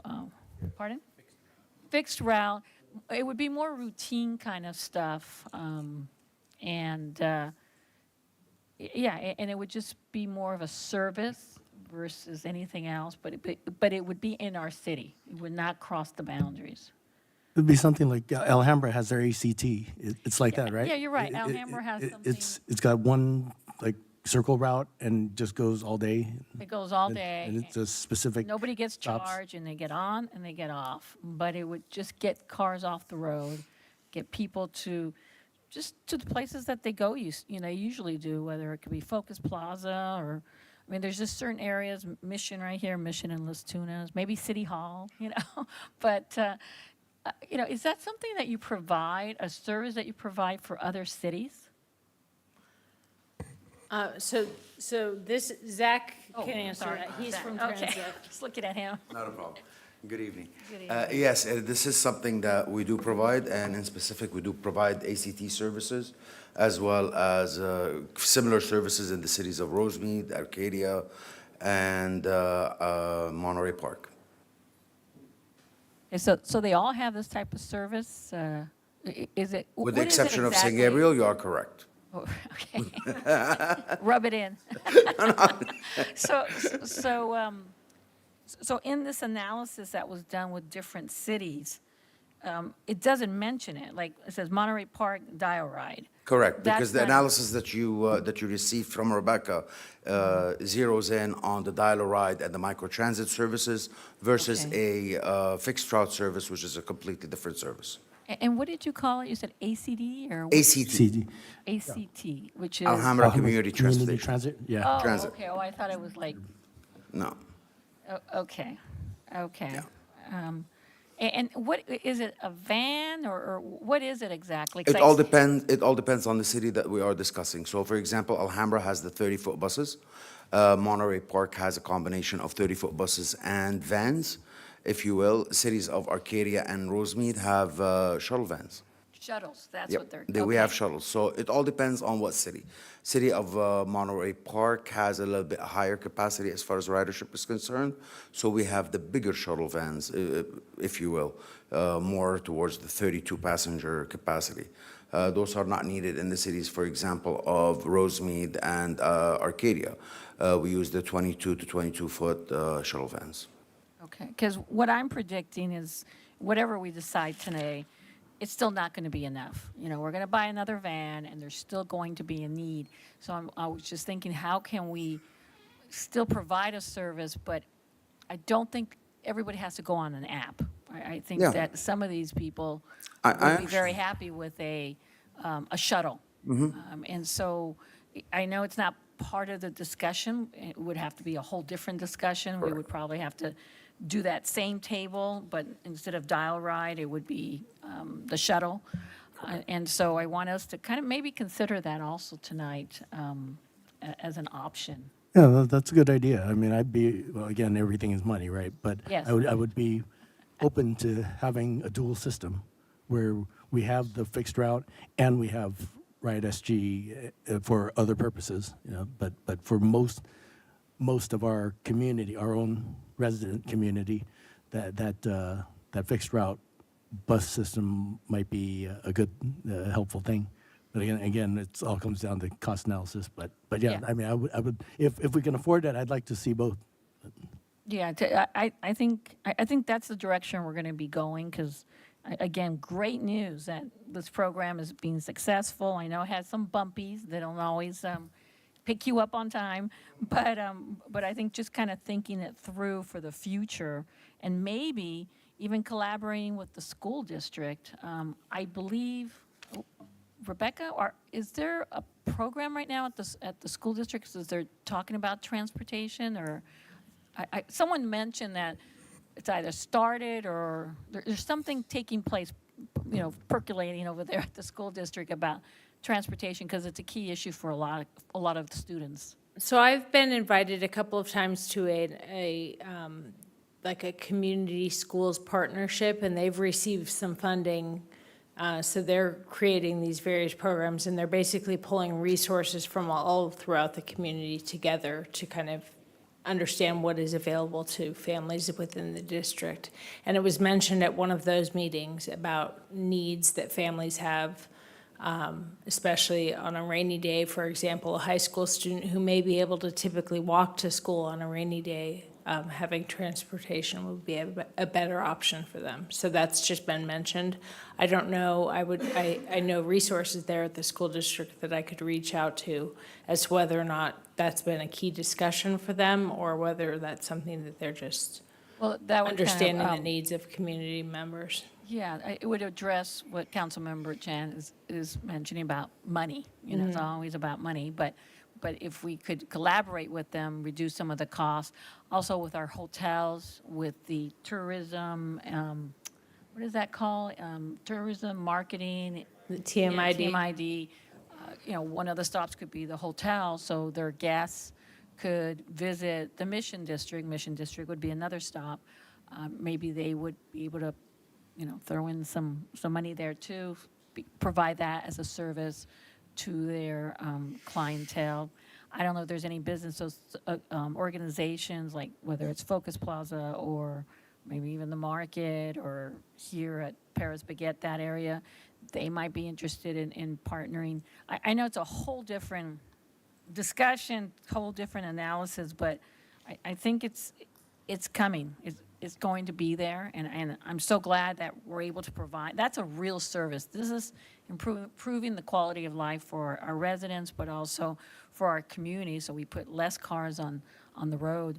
But I'd like us to consider it, and now that I know that you already do this with other cities, and unfortunately we're the last ones again, I think it's time. I think it's time to kind of start having those discussions.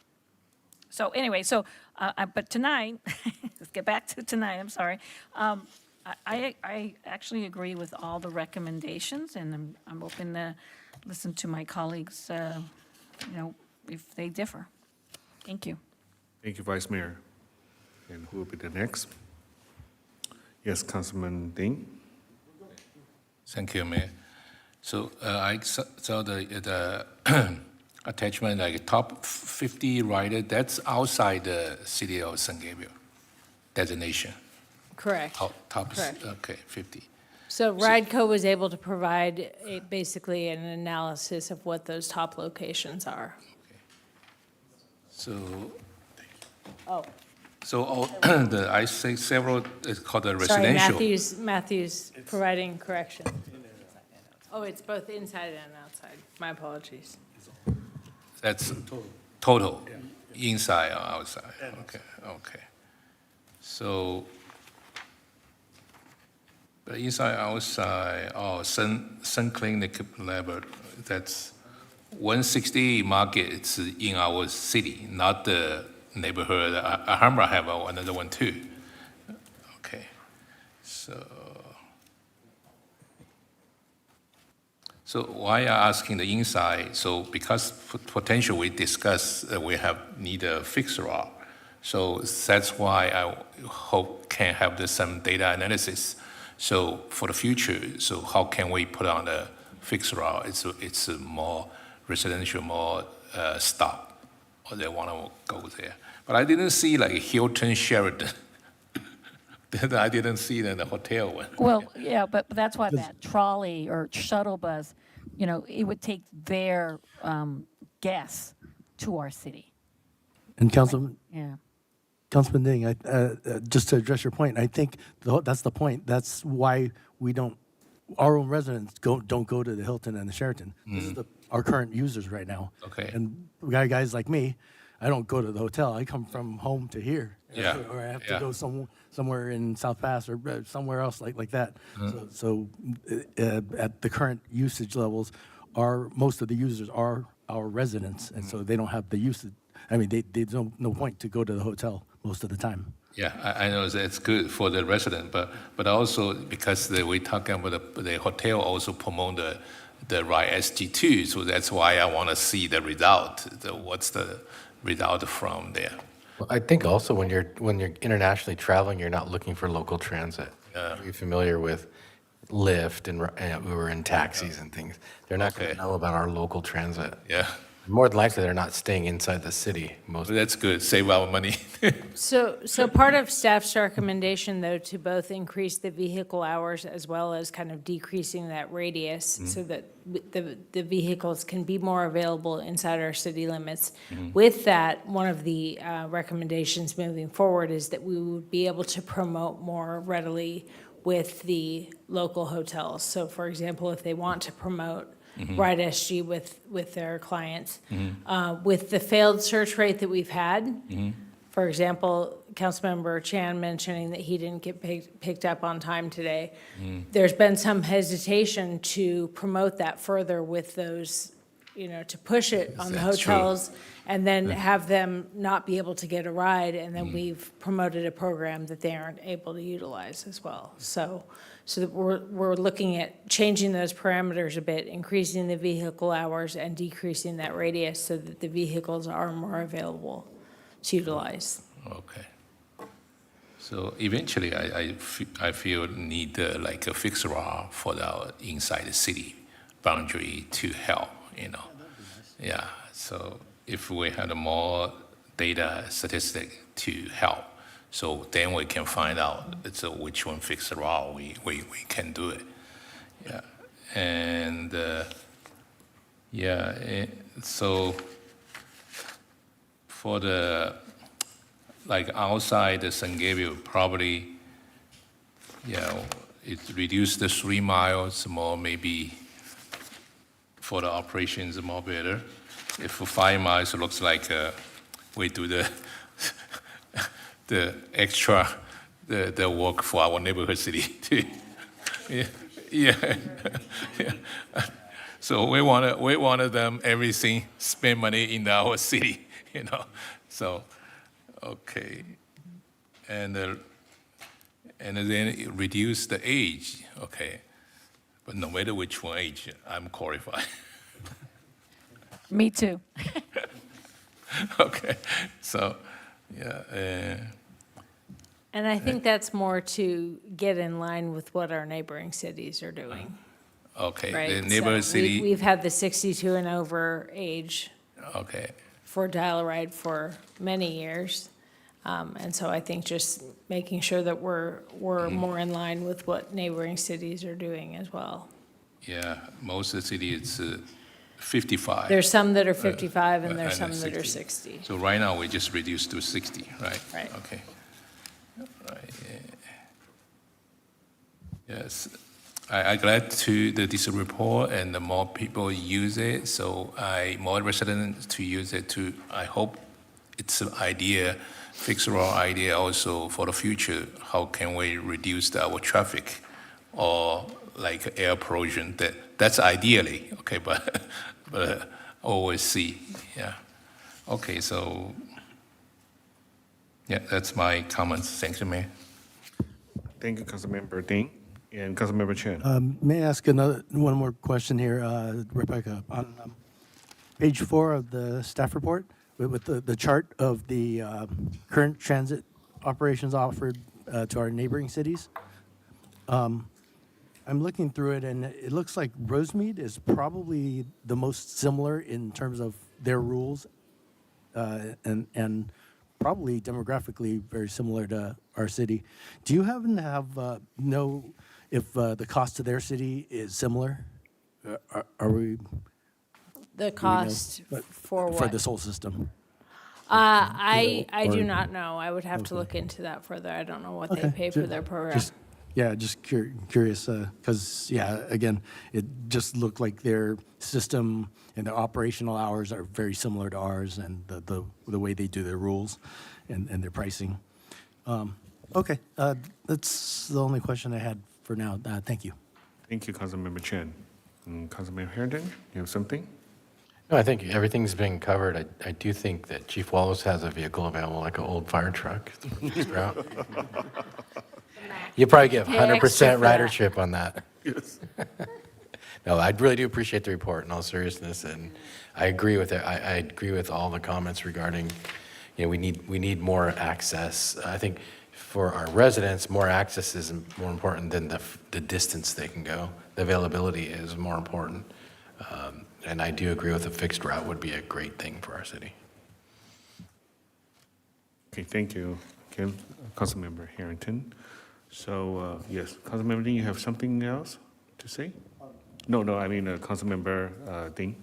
Yeah, his light is on. Oh, okay. So, yeah, another thing is it's why I'm talking about the hotel, because sometimes a relative living the hotel, the residents, they can visit to the hotel to community at just dollars. So that's why I'm asking too, yeah. Okay, thank you, that's thank you, Mayor. Okay, thank you. Okay, so I do have several questions. So when we define the user of the RideSG as the resident of San Gabriel, we do not verify that if they're actually living in the city. We just based on the information they entered in the app, so then we will allow them to use it. So RideSG, the general public users do not have to be residents.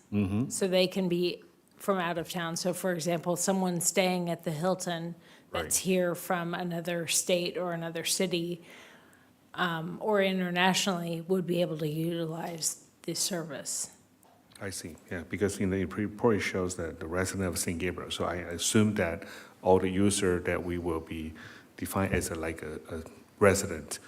You know, just like yesterday, because we were like choosing the logo, we're choosing the color and how the vehicles will be look like. And now we have a great success on the RideSG.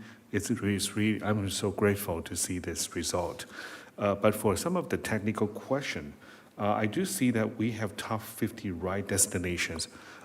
Compared with other cities, I think the city of St. Gabriel is really generous that we are able to allow our, shoppers that even go so far to Alhambra, Rosemead, Spectrum Center, Arcadia, and I understand that for medical purpose, but for shopping purpose, I would say, well, maybe we should amend it a little bit because I agree that we can just make the radius distance from 5 to 3 miles because that will increase the efficiency for the drivers. They can just serve more people within shorter time.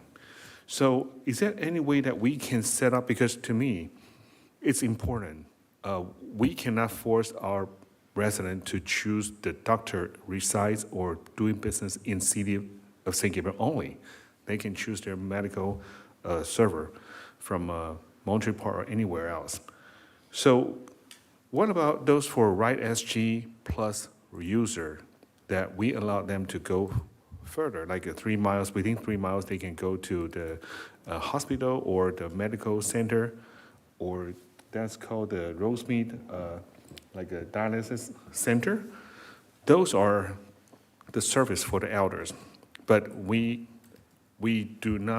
just limit for those categories, but not going any further, like to the restaurant in other cities, and maybe to the Costco, because that is not the main purpose that we want the RideSG to serve. Can we set up those criterias? For example, I would say not only for the medical facilities, but also for the churches or religious facilities or school, educational institutions. So those are the places that that may helpful to the resident. But other than that, if they need to go buy some grocery outside of the city, then have them to take care of that by themselves. Can we just set up the criteria that will be accessible to the RideSG Plus user? So we can limit those destinations.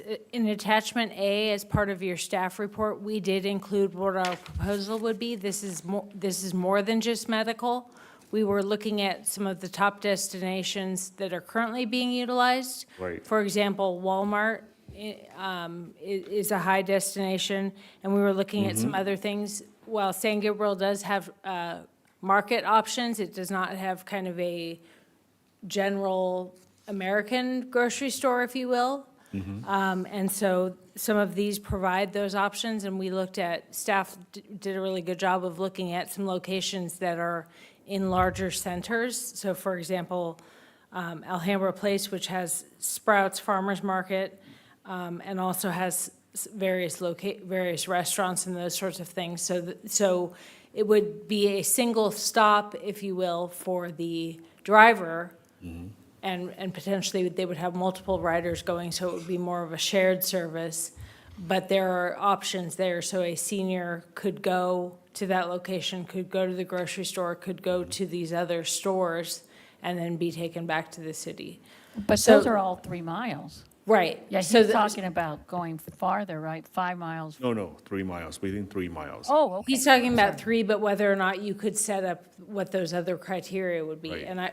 And yes, that would be up to the council's purview. If you wanted to do only medical, we could look at limiting to that.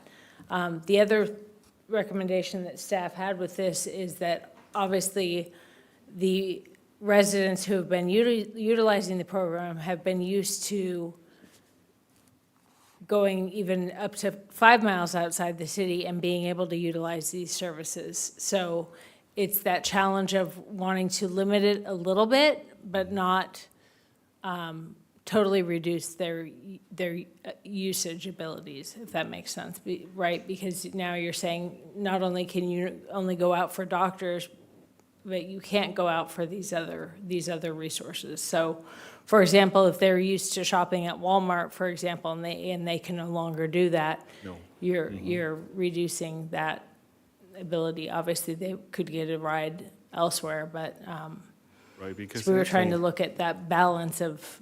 Because that is using our Proposition A funds.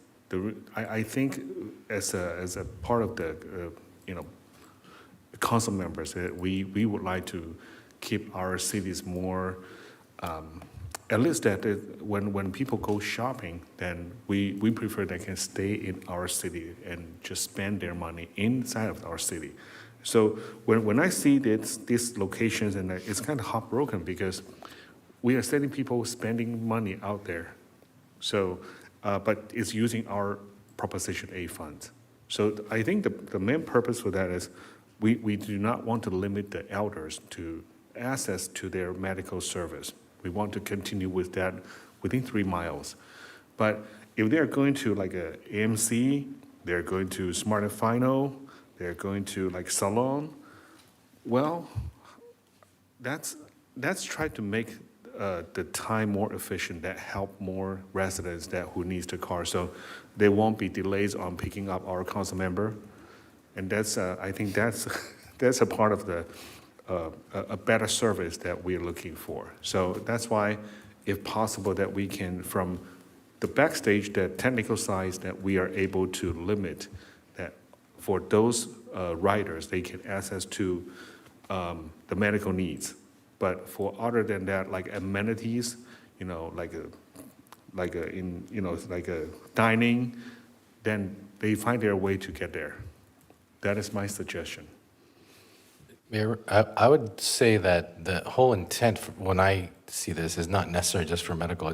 There's a lot of population that can't drive. Right. And so I don't have a problem using our Measure A funds to make their life easier. They're going to want to do these things anyway. I don't think it's that big of a burden on our funds to say, oh, I need to go to Sprouts, or oh, I need to go to Walmart. I want to go to the salon, but my preferred hairstylist happens to be in Alhambra and not in San Gabriel. I mean, we're not going to change those consumer decisions by limiting their availability to get there. Yeah, it is a little bit of a, I'd say using San Gabriel funds, and we're giving money to another city, theoretically in taxes. But I don't see that as a huge burden on us, and it is a great benefit to the riders, and especially the people that I don't know that people would quote unquote abuse this. I don't see it as an abuse. It's something where it's a convenience and they're paying for it. And then the second part of that is the administrative burden on trying to figure out what's a doctor's office, what's not. Programming that would be quite a feat, because me being the person who thinks like this, I would just find a doctor next to Sprouts and say, drop me off there, and then go to Sprouts and say, pick me up in an hour. Oh, I'm done with my doctor. Like, you sure go to the doctor quite a bit, twice a week. So, I mean, the administrative burden, it sounds like, it sounds like a good idea, but I think it would just be a lot. And I'm always, small government, not big government, and that sounds a lot like big government to me. Right. Thank you so much, Councilmember Harrington. Yes, Vice Mayor. Yeah, you know what, I think I would tend to agree with Councilman Harrington and push back a little bit on my other colleagues in terms of moving the radius from 5 miles to 3 miles, because the users of RideSG, again, the purpose is for elderly people and people with disabilities, and for them, a lot of times, there may not be, and especially as you get older and have disabilities, you may need more specialized medical treatment or specialized resources that may not be in your city and may not be within 3 miles. So, I mean, that's kind of the way I look at it in terms of my argument for keeping it at 5. But, because sometimes there are necessities, and, most non-seniors and non-disabled people, they don't have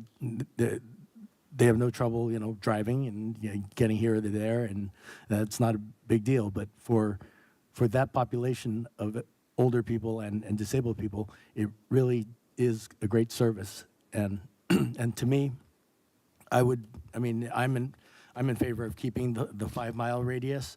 And I think it's okay. And even if it does cost us more money of our Prop A funds, that's the whole purpose of Prop A funds, for transportation resources like this.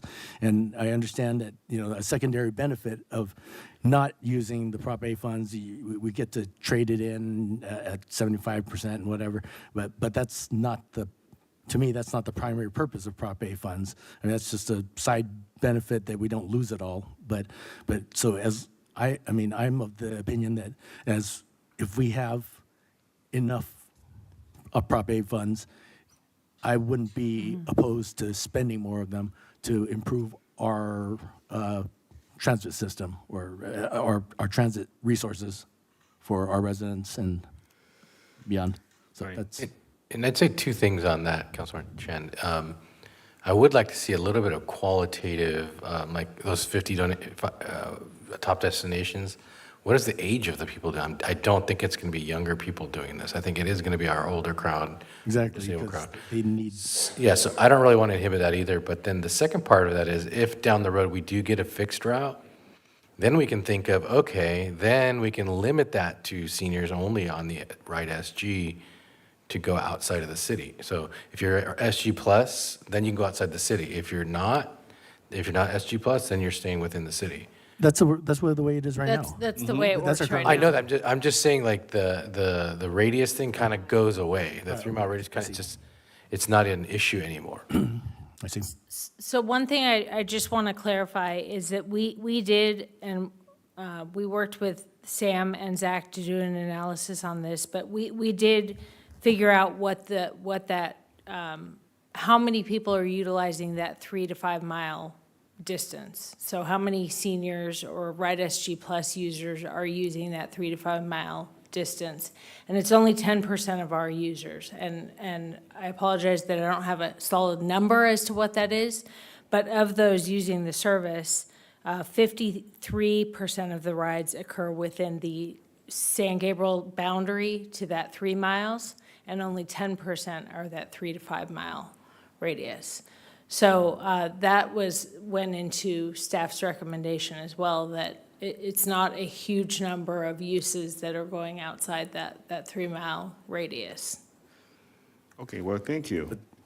Yes, go Well, ahead. and that well may be true, but I guess I'm looking at, if as our city ages, you're going to have more people that are going to need more of those services, and they maybe right now only 10% Bless you.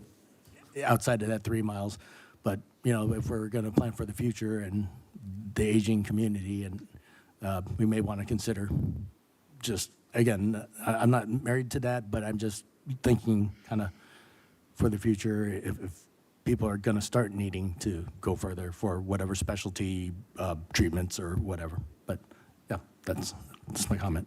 Thank you, Council. Yes, Vice Mayor. So I just wanted to go back. I still would like to keep it to 3 miles, but I was going to focus more on the stores here. We talked about the Walmart, which is still 3 miles, I believe, and then you have some of these other places.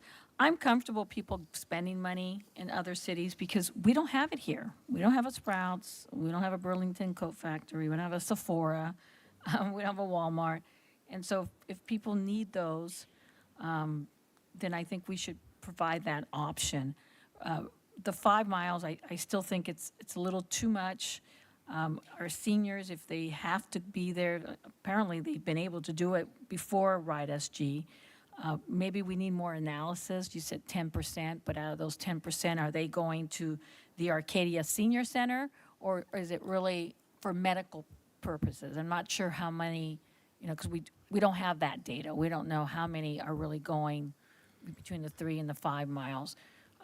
What is that number? Because we're just assuming it's for medical reasons, but based on the top 50 destinations, I'm not seeing that, but I don't have, any kind of qualitative analysis. I mean, it shows here the number 1 place is Rosemead Dialysis Center.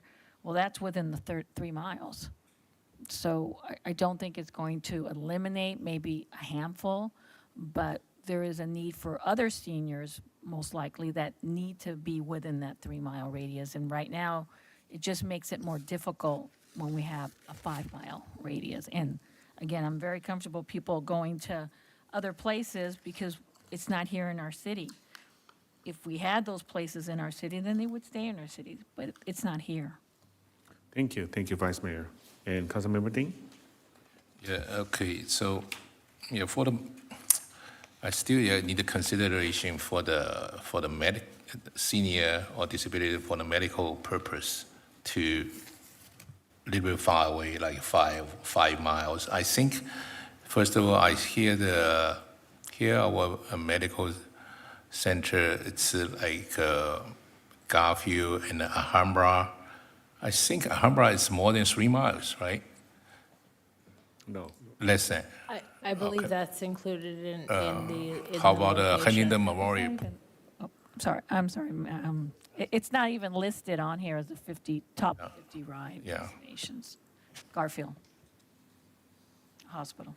Right. Yeah, but, okay, my suggestion maybe if like more efficiency, if we have more hour, so maybe we have the dedicated some vehicle, especially for the people that really want to go far away, go to 5 miles.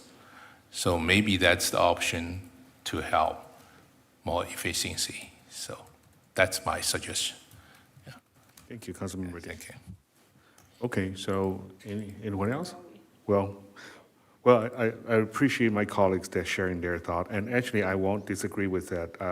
The reason I'm saying that because actually those two rich cities, including Mochi Park and Alhambra, the purpose for their service is like city up to 5 miles outside of their city for medical purposes, and also for City of Alhambra, that they have the like a 2 miles for medical appointments. So while they are having that, I believe that we are using that money, that giving more priorities for our riders and residents. I hope that we have a deeper pockets for this. But I won't say no if this is affordable. I just trying to say that if we are able to keep those the vehicles more efficiently, can be used by all people who needs that. Then with the turnover rate, when they drop off, and it's more like not multi-purposes, but this is more for more emergency or urgent purpose, like medical purpose. So that's my initial intention, but I'll respect my colleagues. If they believe that this is a better way, don't limit them just within 3 miles, I will be okay with that. So today we are not going to, we need to make a motion on this. This is not just direction, this is a motion, right? Yes. Yes, Councilmember Chen? If I may just make another comment about expanding service. I know right now we're talking about service hours, but if we reach. It's 7 to 7. Service No, hours.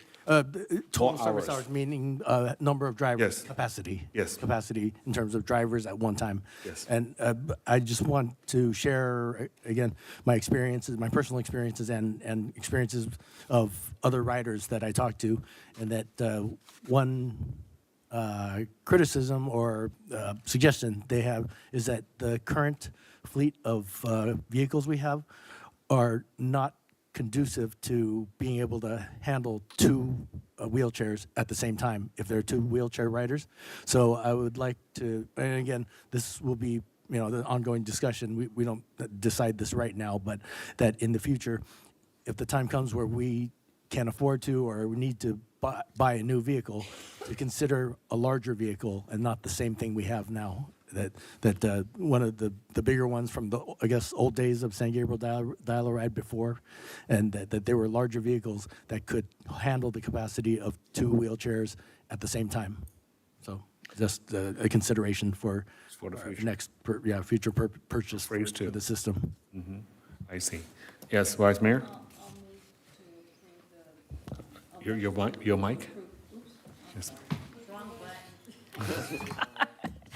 I would like to move to move to approve the recommendation, staff recommendation, which I guess I can read it, or it's there. Do I need to read it? No? Okay. No? Okay, so motion by Vice Mayor Menchaca. I'll second. Okay, second by Councilman Harrington. Please vote.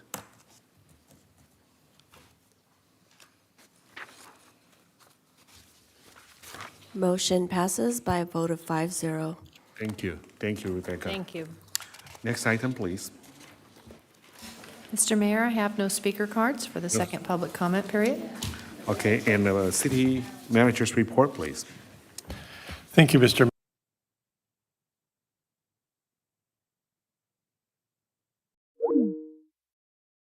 Half a day you gave us at the Mission Playhouse a couple of weeks ago. I can't tell you how beneficial that was for staff as we look to move forward with the Mission Playhouse and how we use that. And I know it was a big ask to do a half of a Saturday, but it was very fruitful and productive for us. So thank you very much. Thank you. And council comments and conference meeting reports. Who would like to go first? Make it short. Well, I can be quick because yes, please. I agree with Mark. I think it was a productive and really great session. It's a very good first step to the future, and I think it sets a great foundation, and a lot of good ideas were put out there, a lot of things to build on. And then second, I do appreciate the entire council showing up for the dedication to Chief Salas. I think the family you saw tonight really did appreciate that because they haven't always had the best treatment from all the different governments in the San Gabriel Valley, and to have their home city treat them well is a very big thing for them. So I do appreciate that. I think it was a really good event. So yeah, just thanks to everybody. Thank you very much, Councilmember Harrington. Yes, Well, I Vice Mayor? guess I'll go next. Agree with Councilmember Harrington. It was a great session discussing the Mission Playhouse and the future. It's been, like I mentioned during the session, it started when I was mayor, during when we had COVID. A lot of great discussion, and we finally got there where we're really, I just felt like we're finally making those inroads. And so hopefully we can execute a lot of those ideas and move forward. We did have, again, Councilmember Harrington mentioned the Chief Salas plaque dedication. It was a really very positive moment. There were so many people there from the community, people who live in the city, organizations that are part of our city. And I think it's just kind of a new era of, including everybody. Everyone who's been here, all our indigenous groups, and it was just very positive. On Saturday, most of us were at the Turkey Trot. Again, I think it's always a fun event to see all ages participate, and I want to thank Matthew and his team for really bringing some joy there, especially during the prizes. I mean, everybody, even though it felt like it was going on, but everybody got something. but they also got raffle prizes, and there was gift certificates from our local business owners, and I just was really happy to see our business owners participate and be so generous. And there's gifts for everybody, and so everyone who stayed till the end was grateful. It was just a really great way to kick off the holiday season. So thank you so much, Matthew and friends. Thank you, Vice Mayor. And Councilmember Chen? Okay, I'll try to be quick. On October 22nd, I attended the Garvey Education Foundation dinner honoring our own Mark Lazaretto. Yay! And that was a fun event, and the honor was well deserved. On October 25th, I attended San Gabriel's Fall Fun Fair. That was a great event. On the November 1st, San Gabriel's Dia de los Muertos observance, also well attended. On the 9th, I attended San Gabriel Veterans Day observance. And on the 11th, I attended my monthly Chinese club dinner at NBC in Monterey Park. And on the 16th, again, as was mentioned, San Gabriel Annual Turkey Trot Race. It was a great event, and also, yes, thank you to Rebecca and Matthew and the crew for making it all come together seamlessly. And I do appreciate that community services staff had to be there at 4:30 in a.m. to prep everything. So thank you. Thank you, Councilman. One last thing, on the 17th, oh yeah, just a couple of days ago, the dedication of the plaque in honor of the memory of Chief Ernie Salas of the Quiche Nation of Gabrielino Indians. The plaque was installed and is in Plaza Park across the street, so I encourage everyone to go take a look at it. It's beautiful. Thank you, and I yield. Thank you, Councilmember Chen. And Councilmember Ding?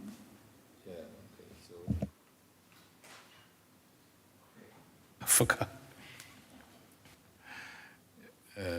So most of the event, the Councilmember Chen's already mentioned that. Yeah. So just point out that the Mission Playhouse discussion has impressed the city staff, do a good job, give it to us to discuss. So everybody want to support our Mission Playhouse for future, especially Centronia for the Mission Playhouse. And I